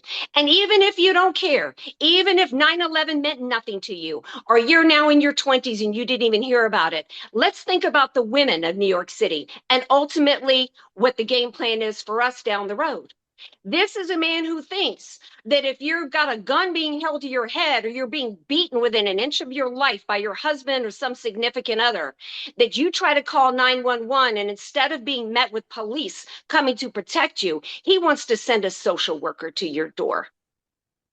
Are you going to feel safer having a police officer come to protect you or some therapist who's going to come and want to ask the man who's beating you within an inch of your life about his feelings? Let's talk about the economics of the situation with Zohran Mamdani. He is giving us the same old platitudes we've heard from communists from the end of time. Free buses, free grocery stores, free schools. We're going to buy up all the housing and give free housing and free condos to everybody. But let's remember what Margaret Thatcher said many years ago. She said the problem with socialism is that eventually you run out of other people's money. And what's going to happen in New York City as all those communistic policies take root, the 1%ers that he thinks he's going to beat on for money are going to leave New York City. And what is going to be left is it's almost going to be apocalyptic. This man likes to claim that the definition of socialism is dignity. There has never been any dignity that's ever been afforded to anybody under a system of communism. You go and ask them in Castro's Cuba whether or not they feel like they have dignity. Is anybody in North Korea got dignity today? Did they have it in the Soviet Union when they waited for days in the bread lines? I don't understand why so many Americans are being fooled today. It says in the Bible, there are some who are so blind that they can't see. And I think that's what's happening today. But I know that there's still more of us and more of you in New York City who can see clearly the game that's being played on the voters. And I just ask you to get out and vote. Go find people. Make sure that you are working the polls. Make sure that you go to your neighbors and you get them to vote. We cannot allow this man to become mayor of New York City. It's incredibly disturbing to me that we could be at a point where we might be, as Republicans and conservatives, saying, you know what? Better to go vote for a guy who killed a bunch of seniors, 50,000 seniors during COVID, that he's actually a better choice than Zohran Mamdani. But he is. I don't know. I'm not within the weeds of New York politics. I don't know if Curtis Sliwa has a chance of winning. I've got Jewish friends of mine in New York City that want him. They don't want him to drop out because they say they have the right to have a choice. But let me be clear. The choice cannot be Zohran Mamdani. I'm imploring all of you in New York City. God bless you and God bless America. And thank you for letting me speak with you today. Andrea, thank you for your incredible words from Southern California and your warnings of what could happen across the country and the threat of Mamdani's dangerous policies that would make New Yorkers less safe and people with less money. We're going to move forward now to introducing our next guest. He is the great Bill Martinez. He's the host of the Bill Martinez Live, a nationally syndicated talk radio show that is committed to solutions over partisanship and involvement over invalidation, which makes him the perfect guest for today's rally. Please welcome the great Bill Martinez. Well, to me, it's so clear, and we've been discussing this for months on our radio show with many guests, and basically, Zohran Mamdani is an echo of Karl Marx. I mean, just listen to him. I mean, it's straight from the Communist Manifesto, his echoes, and what he's proposing. Now, what he's proposing isn't new, and that should be good for people who are discerning, because if you look back on the history of Marxism and communism, what the experience is, yes, we start off with offering all kinds of free things because the electorate at that point in time is hurting. So what is the most immediate thing to do? I'm going to address that pain and discomfort that you have with freebies. The problem is it's unsustainable. As Margaret Thatcher said, the thing about socialism is it's okay until you run out of other people's money. And last time I checked, New York right now is already upside down. They're in a deficit. They need help. But somehow Mamdani thinks with his theory that by taxing the very wealthy that he's going to pay for these services. It doesn't pan out economically. Any top economist will tell you that's going to last for, something that can be measured. If you give him the benefit of the doubt, it might be measured in months. It's not going to be measured in years. So that's a fallacy. The other thing is historically, look at what happened to other countries and nations who have bought into the freebie stuff. Okay. What happens, they find out the hard way, they can't deliver. And so then what happens is there's unrest. And so this seemingly nice and very genteel type of government becomes oppressive and totalitarian because that's the only way they can control the masses. They don't want you rioting in the streets. So, right now, a lot is said about the alleged totalitarian personality of our country. They have no idea. What they need to do, and I've been saying this on our show, as I mentioned, every summer, I'm in Florida, so every summer the kids take a summer break and they come down to Miami and hang around on the beach. And I'm saying, look you would do yourself a big favor and go down to Calle Ocho, okay, which is A Street in Miami. That's where the Cuban community is. And you talk to any one of the Cubans, they will tell you about communism by experience and why they're here in America and how much they miss their homeland. And I understand that, and we can appreciate it. But they can tell you the pains of communism just as much as the Venezuelans who have come here. Venezuelans come here and they tell me, Bill, I've interviewed several very intelligent Venezuelans who left their home country. And they said, Bill, it happened so quickly. And what used to be bright and sunny and optimistic is very dark and empty, and they're in pain. Rabbi, they're eating out of the trucks, the trash trucks of the president's, trash vehicles. Okay, this is how bad it is. Inflation, what is it? Over 1,000% now? This is what happens. It's just a gradual, but it is a clear decline. And this is what New Yorkers are going to be faced with the hard way, because the fact of the matter is gravity does exist. You're fighting reality and thinking somehow that Mamdani has figured out the answer to gravity. Because the bottom line of all this is that you think right now America's in trouble because we have become more godless. Well, when you become a socialist, you really are a fully certified 100% godless agency that is going to deliver, godless results. And when we look back historically, we're talking mass carnage, we're talking suffering, we're talking what many have declared as shared misery. So get ready. This is the reality of what Zohran Mamdani and his policies have proven time in memoriam what they will do. Because you look back in history and I said, tell me, give me some optimism. Tell me at some time and some point in history that Marxism or communism has worked for any nation. I don't see it. So the bottom line here is on November 4th, you have a choice for your future to make. It starts with being educated, being intelligent about this. Let me tell you, socialism will dumb you down. It will mediocritize you, your family members.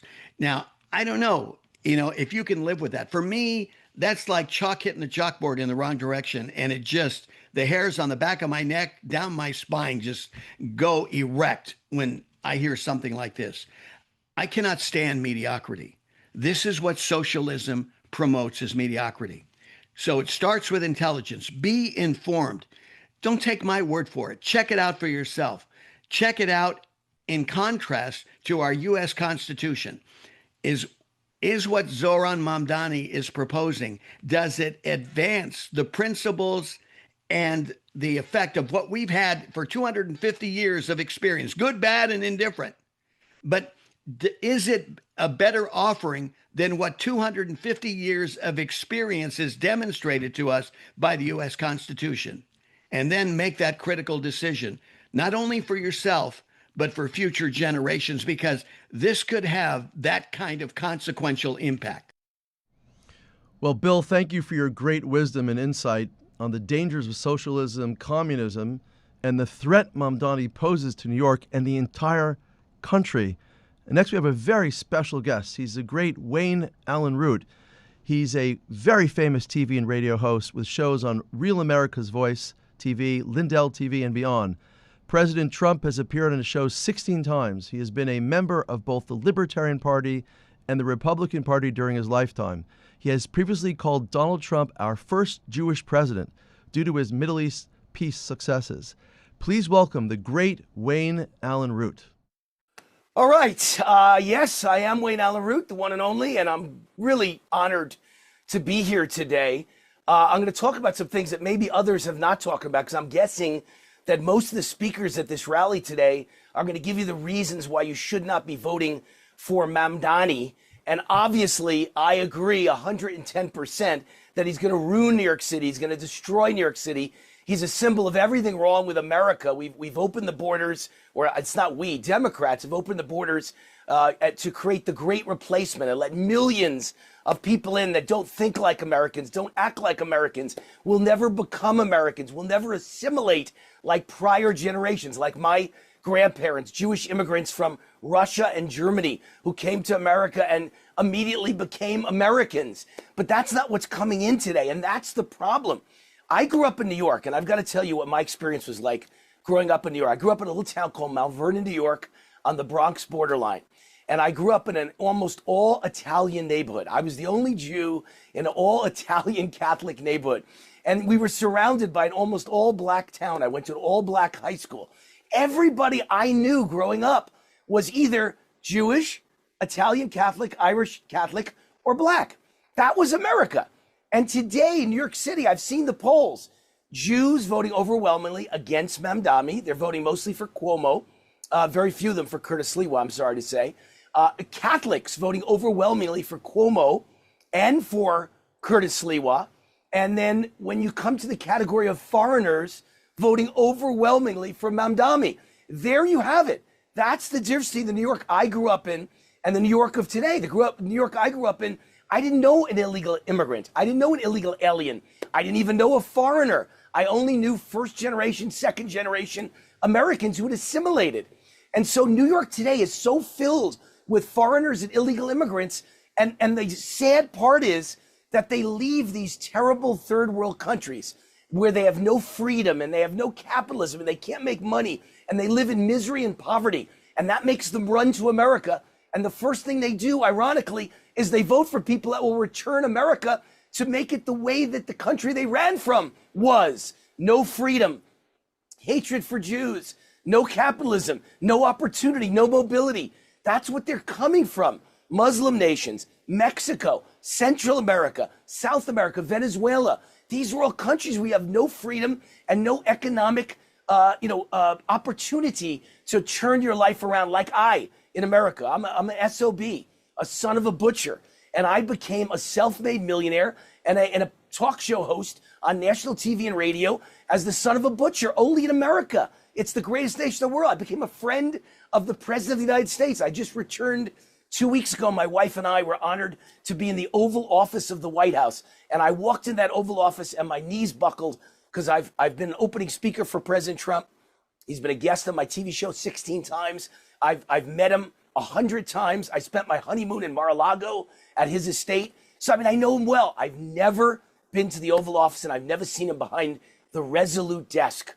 And when you walk in and you see him behind the Resolute desk with the bust of Abraham Lincoln on the desk and the bust of Winston Churchill nearby and the Declaration of Independence right on the wall next to you, it just takes your breath away. And I thought only in America can a little Jewish son of a butcher from Mount Vernon, New York, wind up in the Oval Office with my friend, the most powerful man in the world, the President of the United States? That's the America that these people came to find opportunity and mobility. And I find it so sad and tragic and ironic that they're going to vote for someone who's going to bring them back to the dark ages of the third world countries they came from that are in misery and poverty. So I thought I'd bring some stats with me for all of you that I think are really significant. The stats are population gained in the last few years. Number 1 in the country, Florida. Number 2 in the country, Texas. Number 3, North Carolina. And then you have other red states, Arizona, South Carolina, Tennessee, Georgia, and my state, Nevada. I live in Las Vegas now. That's where everyone is moving. Now I want to talk about, that was population gain. Let's talk about money gained. When they leave those states, because those states are blue and they limit opportunity and they're for socialism and communism, and in this case, hatred of Jews. People leave, and what happens? Florida gained the most money in America, $195 billion in the last 5 years. Texas gained second most, $54 billion. Arizona third, North Carolina fourth, South Carolina fifth, and my state, Little Nevada, gained the 6th most in America. All the money leaves blue states when people run, because the people running away from a guy like Mamdani are the people who make money and have assets and income and are hardworking people with work ethic and are educated like the Jews. And so how about one last thing is money lost. Money lost. Number 1, New York in the last 5 years. The people who left took billions with them, $100 billion. Number 2, California, $100 billion lost. Number 3, Illinois. Number 4, New Jersey. Number 5, Massachusetts. Number 6, Maryland. Do you see a pattern? People are running from blue states to red states where they find economic freedom and they don't have to wear masks and they weren't forced to vaccinate and they weren't locked down for 2 years at a time and they weren't forced to eat outside in a restaurant. Everyone had freedom in my state of Las Vegas, Nevada. Everyone could make money in my state. The income tax rate is 0. So my point here is simple. If Mamdani wins, and the odds say he will win, I'm a sports gambling guy, and Polymarket is the best sports betting odds in the world. And right now they have the odds of Mamdani winning at 90%. I'm sad to tell you, it's a tragedy. The odds are he's going to win. We don't want him to win. I pray he does not win. But the odds are 90% he's going to win. And it's because New York is now filled with people that I don't recognize, foreigners. They're not Americans anymore. But what's going to happen after he wins? I just want to bring this point home because it's already happened, as I just showed you, over the last 5 years. Okay? When the Jewish people leave New York, okay? I'm going to give you an advertisement for the Jewish people. What are the Jewish people? Whether they're liberal or conservative, doesn't matter. They're all smart, educated, and they're professionals. You're going to lose your lawyers. You're going to lose your doctors. You're going to lose your accountants. You're going to lose your stockbrokers. You're going to lose your real estate brokers. You're going to lose your mortgage brokers. You're going to lose your business owners. You're going to lose the people that are good for communities, good for schools, good for the tax base, and good for safety in a community. They don't mug people. They don't rob people. They don't murder people. They don't rape people. So whether they're conservative or liberal, we can have arguments about the Jewish people are too liberal. I fight it all the time that my own people vote Democrat. So foolish, so self-destructive. But the ones who leave are going to bring with them all the money, all the hard work, the work ethic, and all the education. They could have stayed in New York, and they're going to leave New York City. And when they leave, New York City is going to be a education desert and a money desert and a tax desert. There's going to be no tax base. They're going to take with them all the employees. There's going to be no jobs. It's going to be a jobs desert. When they take the doctors, who's going to take care of the people who are sick and dying or people who have cancer, heart disease? It's a tragedy of epic proportions. It's going to be an exodus like the exodus from Egypt, but it's not just Jews. It's going to be the people I grew up with. Jews and Catholics are going to leave. And I saw the poll that backs up my gut instinct. Jews and Catholics voting for Cuomo and Curtis Sliwa. They're going to leave in large numbers. And those are the people that own the businesses and create the jobs and pay the taxes and pay for the schools. So what's going to happen to New York City? Everything that's happened in the last 5 years will dramatically go times 20 The money will leave, the population will leave, and these red Republican states like Florida, Texas, and my wonderful state of Nevada, Las Vegas, Nevada, are all going to prosper. So look, it'll be good for me. It'll be bad for you. I hope it doesn't happen. I'm praying. I'm rooting for you. I don't want Mamdani to win. I pray to God that we can get rid of Mamdani. But the reality is he's probably going to win. And when he does, he's going to serve as a model for the nation. He's going to win the midterms for the Republican Party because people are going to see how bad it can really get. That's my story. I'm Wayne Root. I study history. I'm telling you, we're repeating history. This is going to be the Exodus from Egypt all over again. When you screw over the Jewish people and the Catholic people and the business owners and anybody who's educated and has work ethic, it's the end of your society. And this is going to be what happens. That's my story. I'm Wayne Allen Root. My website's rootforamerica.com. You can find all my TV shows, all my radio shows, all my podcasts, all my columns. They're all there. God bless you all. I'm praying for you. I'm praying for a miracle. With God, all things are possible. I'm praying for a miracle that we can defeat Mamdani, but I'm just giving you the realistic answer that if it doesn't happen, this is what's going. And thank you, Wayne, for defending America and your warning of what could happen to New Yorkers and the desert Mamdani could create. So the message is that we all need to go out and to vote. And although we have two candidates competing against Mamdani, from my perspective, the guy that can win right now is Andrew Cuomo. So I ask everybody to go out and vote and support his candidacy. The next speaker at the rally is Thane Rosenbaum. He is an American novelist, essayist, and distinguished university professor of law. He's the director of the Forum on Life, Culture, and Society, hosted by Touro College. Rosenbaum is also the legal analyst for CBS News Radio and appears frequently on cable television news programs. Please welcome Professor Thane Rosenbaum. Thank you, Rabbi. I'm here to talk about the upcoming mayoral election, and I want to start off by talking about what happened in New York City and other cities in 2021. That's roughly 2 years before the 10/7 attack in southern Israel on October 7th, 2023.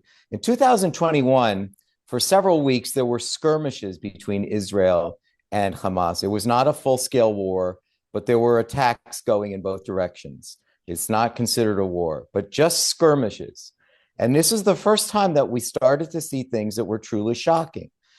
For instance, in Los Angeles, 10 cars pulled up in a Jewish neighborhood and went to a kosher sushi restaurant and attacked Jews. One person was brutally beaten. The cars then paraded around Los Angeles with Palestinian flags. In London, same time, cars paraded around Hyde Park and Marble Arch with the following speakers on their megaphones: rape Jewish daughters, rape Jewish daughters. I speak to you if you're Jewish and you have daughters. I'm oftentimes shocked at how many Jews who have daughters do not spend their nights thinking about what might have happened if their daughters were in southern Israel. They're too busy doing something else instead of saying, my kid could have been at that rock concert at the Nova Festival, but very few people are doing this. In New York, again, in 2021, 2 years before 10/7, there were attacks against Jews in Times Square and in the Diamond District. In Times Square, a man was brutally beaten. He wasn't even at a rally. He just walked out of a subway stop, but he had a yarmulke on, and he was brutally beaten. And a woman, wait for it, was set on fire. Her back was set on fire. She was Jews. This was all done by Muslims. They were all done by Islamists. This is what took place in 2021 before what happened in Israel in this most recent war. That was not prompted by a war. It was just an invitation. We have been seeing a shocking and appalling unrestricted attacks of violence against Western Jews for a number of years. Most American Jews are not tied into what's happened to their fellow Jews in Europe. But starting in 2007, Parisian Jews have been under assault by Muslims. European anti-Semitism in the recent era is all emanating from Islam and is perpetrated by Islam. And all throughout cities in major capitals in Europe, Stockholm, Madrid, Barcelona, Brussels, London, Paris, Berlin, every single one of those cities, Jews have been under assault for the last 10 years. Or in Amsterdam, you don't need me. You can look this up. It's just that many Jews in the United States have disconnected themselves from this. They don't know what's happened. Grandmothers being tossed from balconies in Paris. Another Jewish grandmother, a Holocaust survivor, was set on fire. Before that, it was said Allahu Akbar.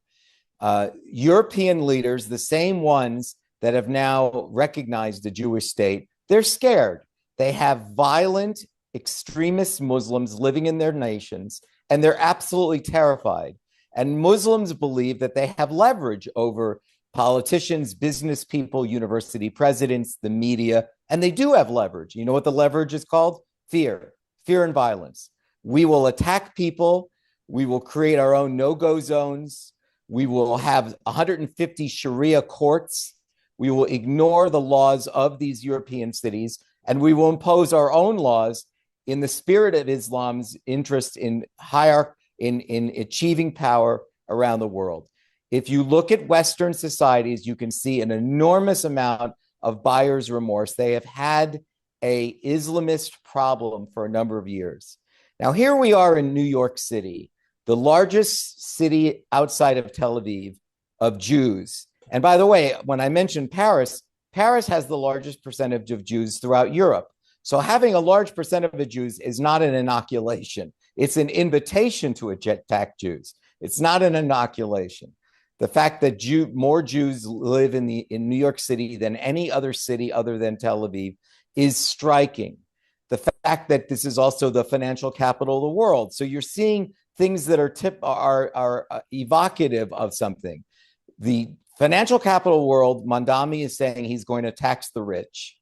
And now you have to ask yourself, will the largest percentage of Jews in the United States be safe with a man who cannot denounce globalize the Intifada? What he's essentially said, and I think this has just not gotten enough attention, globalize the Intifada means I accept violence committed against Jews globally, not where there are settlers, not where there are Jews in Israel on Islamist land or Arab or Muslim land, but wherever they can be found. The potential mayor of the largest city of Jews outside of Tel Aviv is actually saying this should have been a no-brainer for him. He should have been able to say, of course I can't accept that. Of course I can't renounce that kind of language. I'm about to lead this city.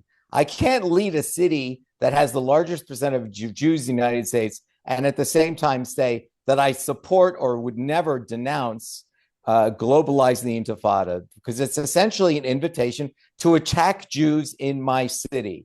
And this is what we've seen in European capitals. The difference here is that here you have a Muslim mayor. This is not a president or a prime minister. This is the mayor who's responsible for the welfare of all the people in his city.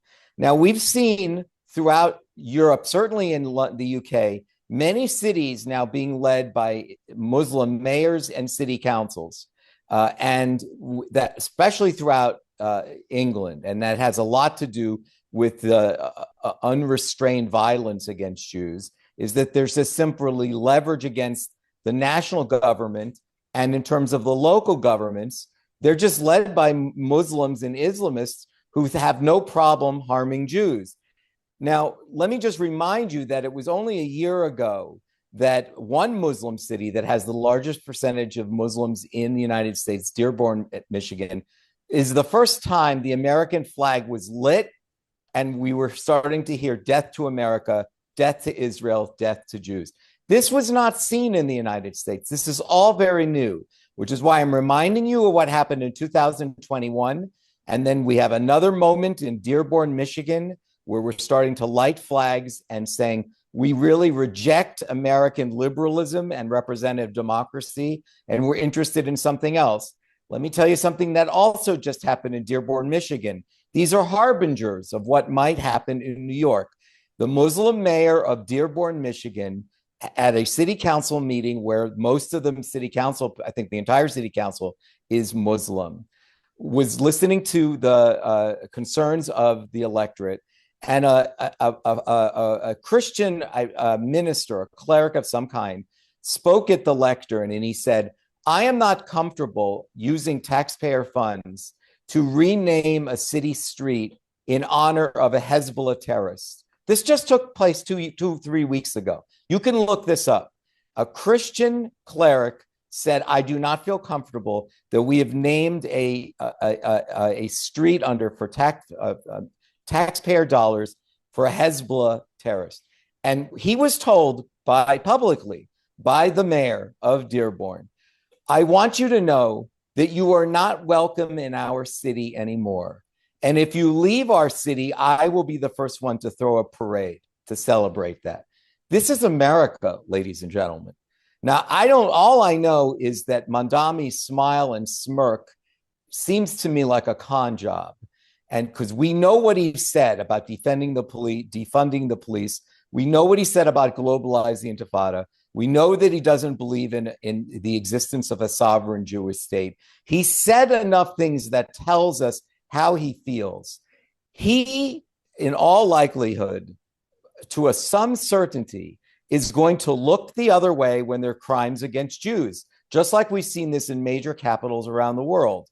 This is not speculation. This is something that we've seen in Western capitals around the world, and there's no evidence that we will not see this here. Jews are responsible in so many ways for the cosmopolitan culture that is New York City.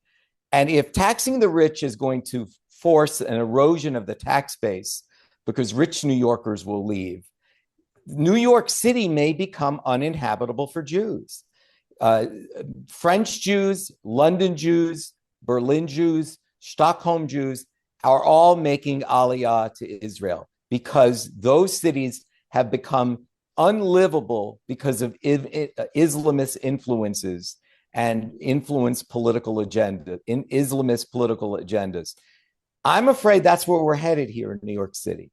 We're going to actually reach a point where Jews are going to say, I think I have to buy something in Israel because I can no longer live in this city.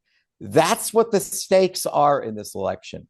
I'm not scaring you or exaggerating to you about anything that isn't already visible throughout Western Europe.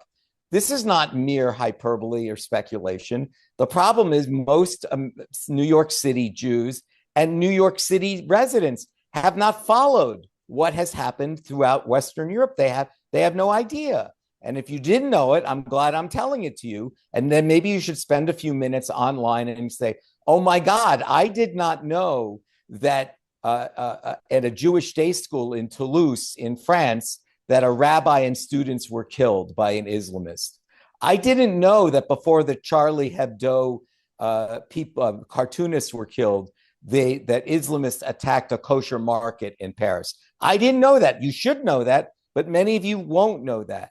And I think that this is something that you have to really ask yourself. If you're Jewish and you're voting for Mamdani, you're essentially ignoring the evidence throughout Western capitals, Australia, Canada, and throughout Europe, that the situation, the perilous situation that has existed for Jews in those areas. And if you are a decent, law-abiding, liberal, religiously pluralistic, free speech-oriented American person believing in representative democracy, you should be very, very afraid, very worried, because what that speech, that comment given by the Dearborn, Michigan mayor, who said, I don't want you, Christian cleric, to live here because I want to be able to name a street for a terrorist. And if you leave, I will throw a parade to celebrate your departure.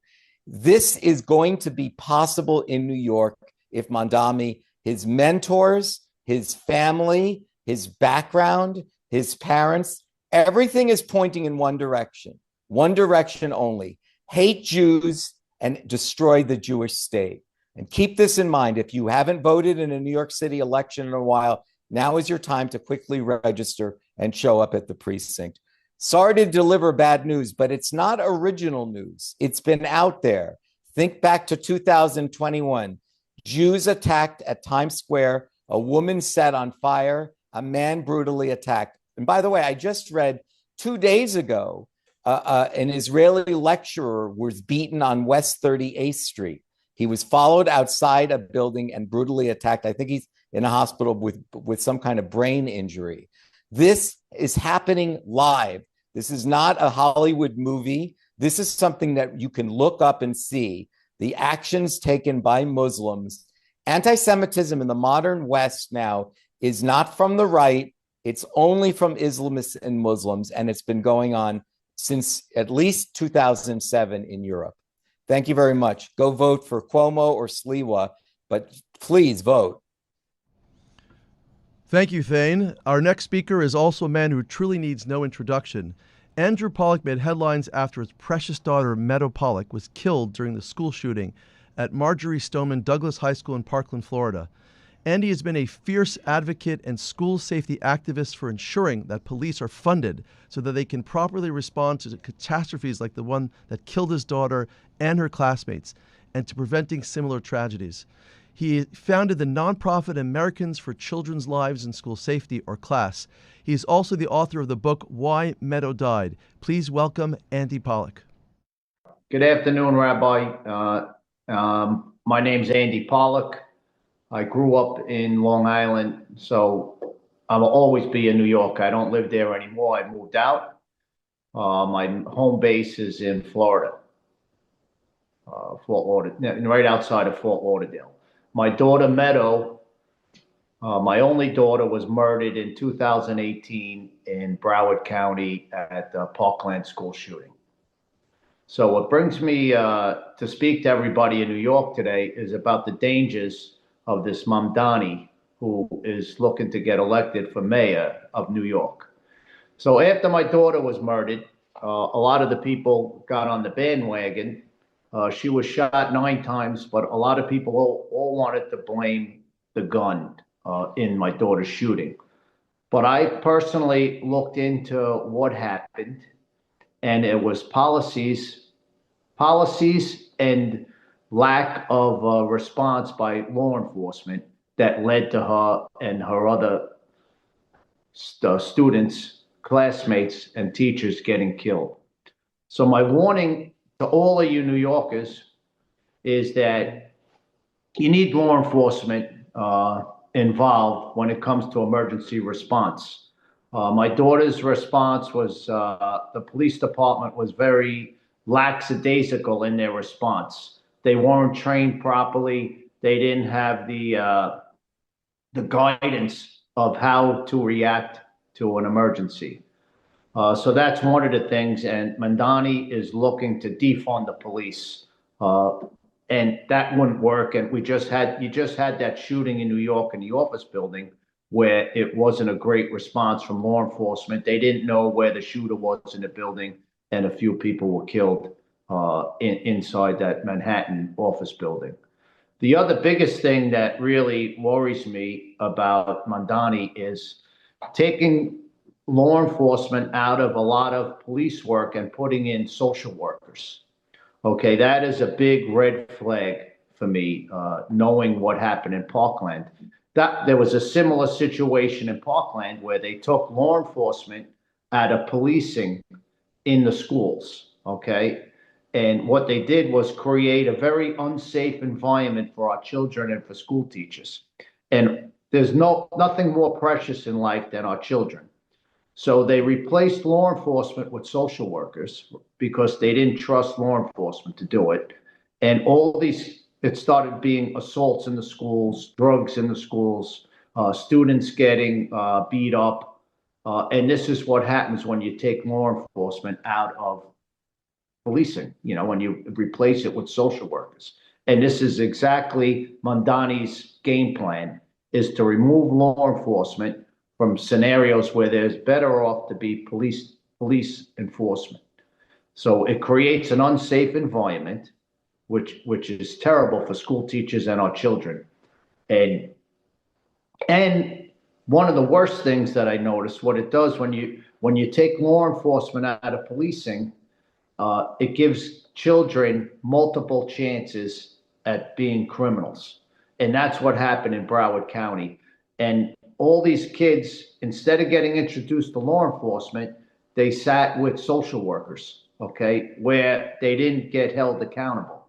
So it set them up for failure. So when they're adolescents, they're committing these crimes and not getting held accountable. And then when they turn 18 and go out into the real world, they think that's going to happen again, but then they're getting charged with felonies. So felonies skyrocketed in Broward County because of these social policies of bringing social workers in instead of law enforcement. So my warning to everybody in New York is do not vote this way and make our children and communities unsafe. You need police to hold people accountable, and you need police in certain scenarios. Police are our friends. This Mamdani is going to make them out to be our enemy, which I see in a lot of these other very left-leaning cities. They do that, and it deteriorates everything in the community, from public safety to school safety. It's just a domino effect in your community to deteriorate it. A vote for Mamdani is a vote against public safety. I witnessed this firsthand. Please take my advice and do not vote for Mamdani. Thank you so much, Andy. Our next guest is also a great American, Lieutenant Randy Sutton, who is a 34-year law enforcement veteran and the founder of the Wounded Blue, the only national organization focused on aiding officers injured in the line of duty. The organization has surpassed providing $1 million in assistance to law enforcement officers all across the nation. Please welcome Lieutenant Randy Sutton. Hey, thank you guys so much for having me here. We've got some truly important things to talk about. And what I am seeing as a 34-year law enforcement veteran and as the founder of an organization that has helped more than 16,000 injured and disabled police officers is truly frightening to behold.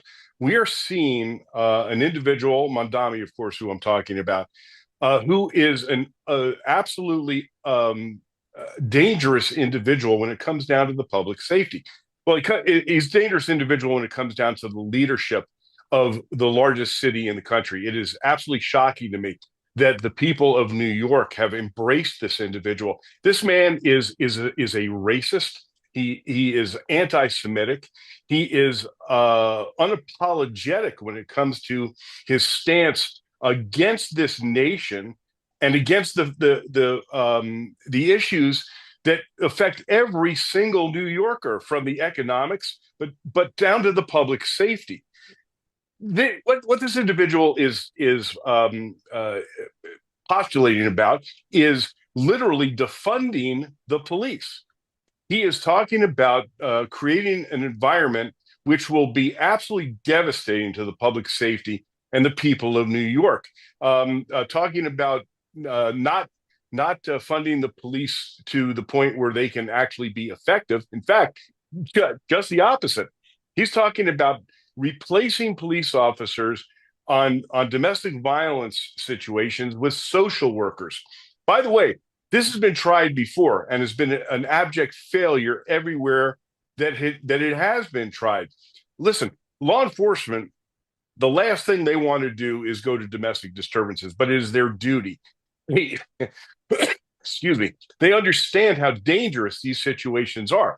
And when it comes down to handling them, police officers have been effectively handling domestic situations, have saved countless lives by intervening when it's necessary, by taking people into custody.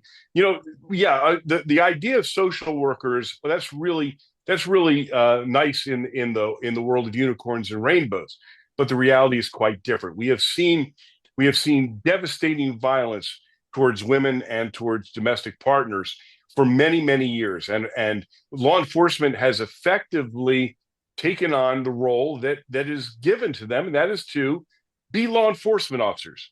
That means that when it comes down to taking people into custody for domestic violence situations, that is their rules, that is their regulations, that is their duty.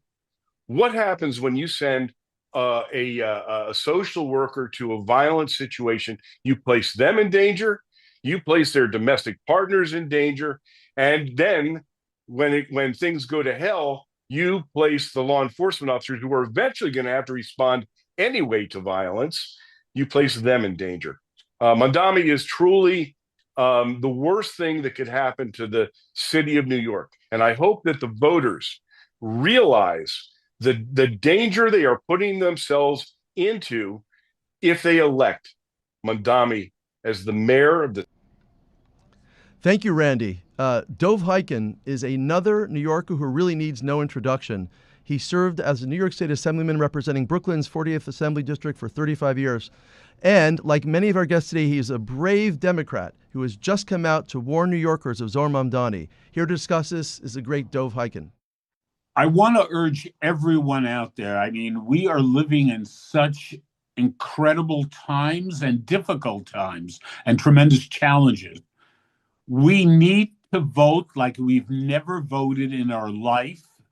Every single person must come out to vote. And we need to vote for Cuomo, for Andrew Cuomo. And I just want to say, I'm sure people, you know that I had my issues with Cuomo. I had difficulties in terms of Cuomo, but it doesn't matter. Everyone has to vote for Cuomo because the alternative is the most dangerous man, I believe, ever to run for office in America. And I'm not exaggerating. You're talking about a radical Islamist with a great smile, very articulate, a supporter of radical Islamists. We are discovering almost every moment the people that he has been associating with, from Linda Sarsour, a vicious anti-Semite who literally supports terrorism directed against the people of Israel. It's about everything. It's about the future of being able to live in New York. Our Jewish communities, it's not just about the Jewish communities, it's about everybody. It is so essential, in spite, look, if you love Cuomo, fine. But even if you don't, it doesn't really matter.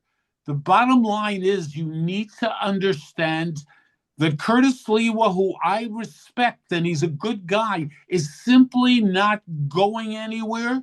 And if you vote for him, and you have every right to do that, you'll be wasting your vote. So I beg and plead with you, if Mamdani wins, they will be celebrating in Gaza. No question about it. Our enemies will be celebrating all over the world, and we have a chance to stop it. There's no question we can. And with the help of Hashem, we will have a great victory on Election Day. So again, vote Cuomo, whether you like him or don't like him or whatever it is, it doesn't matter. Cuomo is the only alternative to the disaster of having Mamdani as the mayor of New York. New York, we've heard a lot today from national security experts, former members of Congress, community leaders, and everyday New Yorkers. And one truth has to become unmistakably clear. Zohran Mamdani is not just a local problem. He's the opening act for a national movement. What happens in New York will not stay in New York. If Mamdani, an openly racial, anti-police, anti-Israel, pro-Hamas, socialist ideologue, wins in the biggest city in America, it will send a chilling message across the country.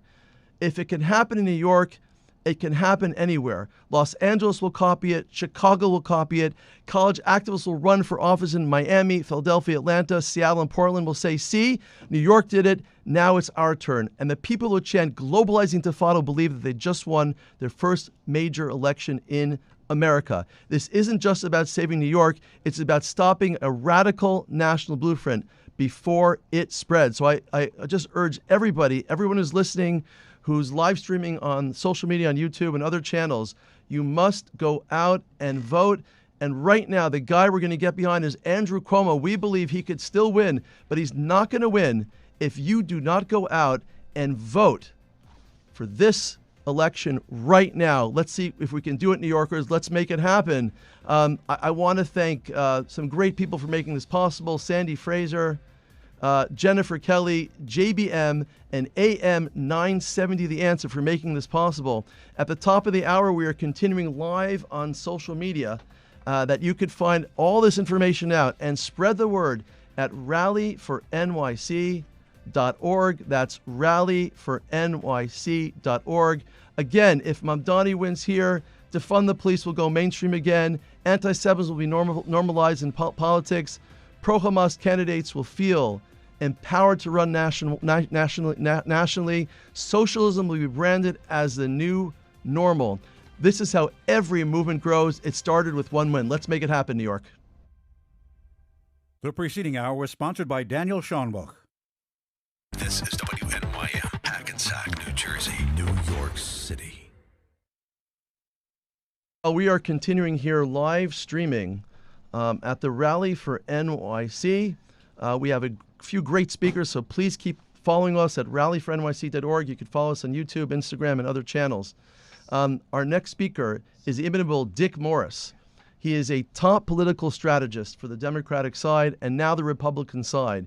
He is largely responsible for President Donald Trump's comeback, the same title as his book on the subject. He was also previously a pollster and advisor to Democrat President Bill Clinton. So he knows a thing or two about winning votes on both sides of the aisle.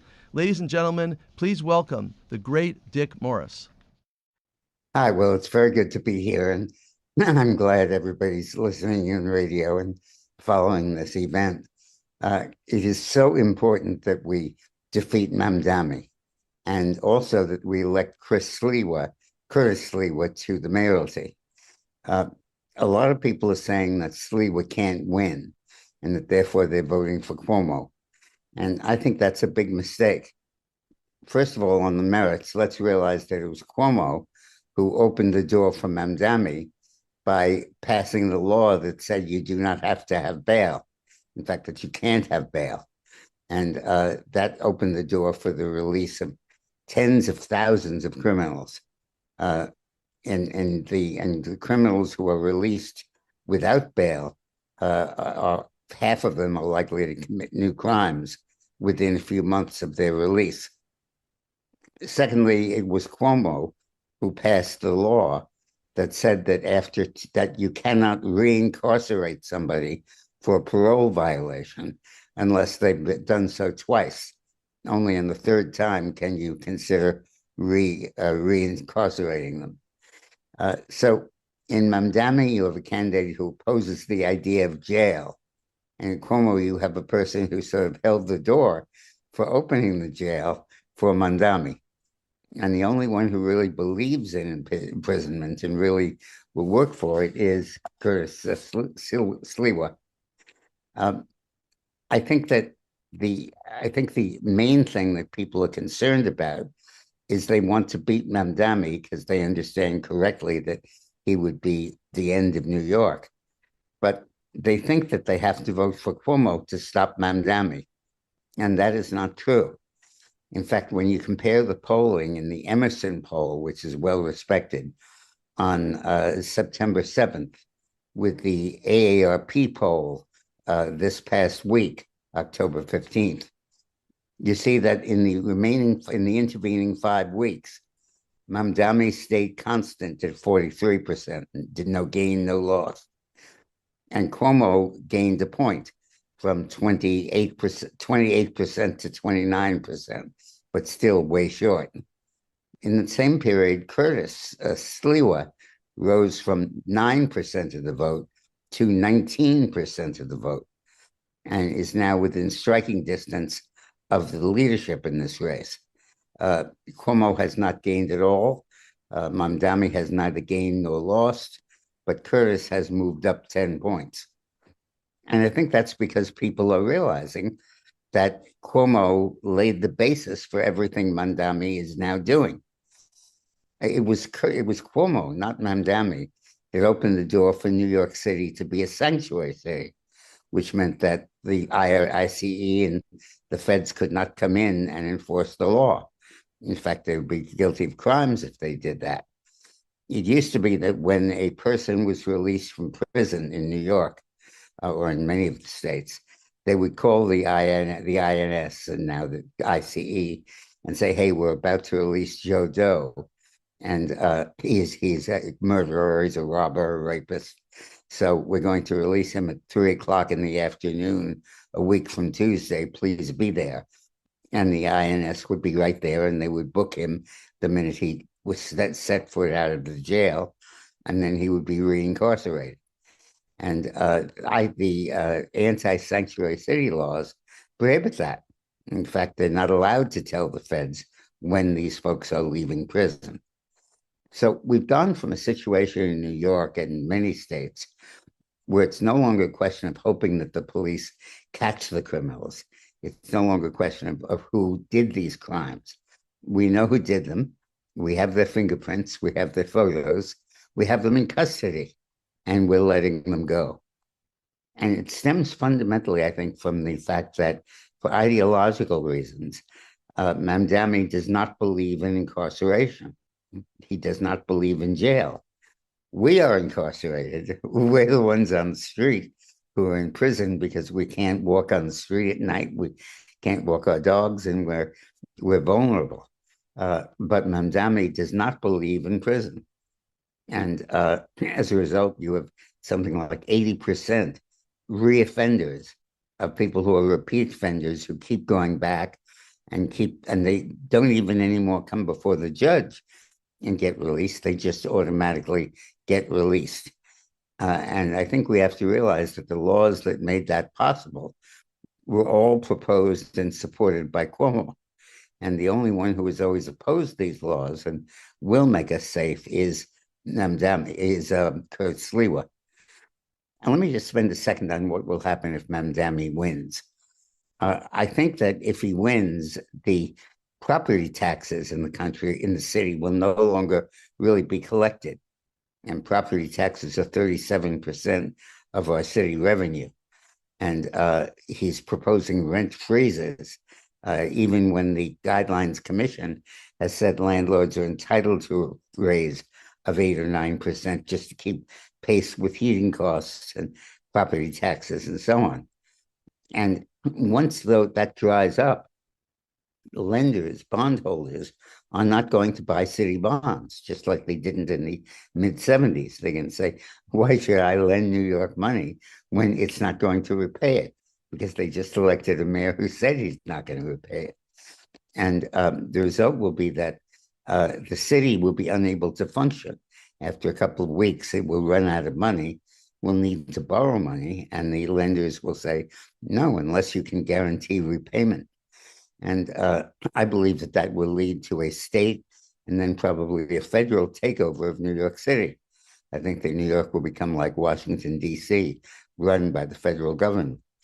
And I think they'll have no alternative to do that because the Democrats in Albany and the bondholders will not find satisfaction in the Mamdani policies. On the other hand, if Sliwa is elected, and hopefully a Republican governor is elected in New York the next year, I hope Stefanik is elected, there'll be a willingness to pay, and therefore there'll be an ability to continue services. When Mamdani says he's going to have free bus fare and discount grocery stores, he's just kidding, because he can't possibly afford that because the revenue stream is going to dry up. But do not, whatever you do, vote for Cuomo because you say he's the only way you can beat Mamdani. He's not. First of all, he has been unable to close the gap on Mamdani. Everybody thought after Eric Adams withdrew that Cuomo would vault into first place. He didn't. Most of Adams's vote went to Cuomo, but still left him 5 or 6 points short. And he's still 5 or 6 points short. He's exactly the same share of the vote he was 5 weeks ago. The only movement has been Mamdani moving down a little bit, just a point. And Sliwa coming up 9 points from 10% to 19%. So I hope that was all helpful to you. And thank you so much for watching and listening. I am a Hindu American who is extremely concerned not only has been featured in the Times of India for standing up for Hindus and New Yorkers alike in the fight to save New York City. The New York Post reported on critique of Zohran Mamdani over his derogatory remarks towards Hindus, in which Satya called him a dangerous bastard. Taking matters in his own hand, Satya helped fund an aerial banner flown over the Hudson River in June 2025 that read, "Save NYC from Global Intifada, Reject Mamdani." Please welcome Satya Dosapati. I am a Hindu American who is extremely concerned not only for the future of New York City under a potential Mamdani mayorship, but also for the future of this country. Mr. Mamdani is no ordinary candidate. He has been nurtured and groomed by radicals like Linda Sarsour, who defends Sharia law and praises jihadists. He is associated with Imam Siraj Wahaj, an unindicted co-conspirator in the 1993 World Trade Center bombing, who has called homosexuality a disease. Mr. Mamdani's own father defends violent extremists by claiming that Islamic terrorism is rooted in Western imperialism. Here are my questions for Mr. Mamdani and his supporters like Linda Sarsour, who have so vehemently questioned Israel. Can you educate us, among the 57 Islamic nations, does even one country have constitutional secularism and democracy? If Hamas gains power, would non-Muslims not face the same fate as the Hindus in Bangladesh and Pakistan, given Hamas's own stated goal of destroying the Jewish people? To those who cry Islamophobia, have you considered that an estimated 1 million white British girls have reportedly been victimized by Islamic grooming gangs, and the mayor of London has been accused of deliberately downplaying these rampant activities? Is it Islamophobia to point out Mr. Mamdani's anti-gay statements or his honesty about being photographed with a Uganda minister who enacted a death penalty for homosexuals? Is it Islamophobia to say that Muslims in New York and around the world celebrated 9/11 attacks, while the so-called moderate Muslims failed to condemn these actions with the severity such an atrocious act warrants? Is it Islamophobia to express that concern that if given the opportunity, he and his supporters would impose azan, halal, sharia, and even blasphemy laws, thereby suppressing America's First Amendment right to free speech? Is it Islamophobia to be concerned that his plan is not just to defund the police, but fill its rankers with his supporters and radically change the face of the police force? You characterize Israel's actions as genocide. Have you considered that in nearly every nation where Muslims are the majority, genocide has been committed against minorities? Whether Christians in Nigeria, Hindus in Bangladesh and Pakistan, Druze in Syria, Yazidis in Iraq, and even in the Indian state of Kashmir. Shamelessly, Mr. Mamdani, who was born in the Islamic nation of Uganda, and he and himself and his family was driven away as part of ethnic cleansing of Asians by an Islamic dictator, but lacks the courage to acknowledge this. You talk about Western imperialism, but conveniently ignore the over 800 years of Islamic imperialism that brought genocide, economic exploitation, and efforts to erase the indigenous cultures of Hindus, Sikhs, Buddhists, Jains in South Asia, a mission that continues to this day as Ghazwa Hind. Israel and India are the only Islamic nations standing in your dream of a pan-Islamic caliphate stretching from Morocco to Indonesia. I urge Hindu Americans in New York City to take serious note of Mr. Mamdani's Hindu phobia and the threat his membership would pose to the city. In 2020, he led a mob chanting, "Hindus are bastards," insulting the revered deity of Lord Ram, who is worshipped by over 1 billion Hindus worldwide. To this day, he has not apologized despite attempts by a few community activists to reach out to him. As a New York's last state lawmaker, he introduced bills that target Hindu Americans and accused a fellow Hindu American lawmaker, Jennifer Rajkumar, of being supported by Hindu fascists. He also made blatantly false claims, such as stating there are no Muslims in the Indian state of Gujarat, his father's ancestors' home state.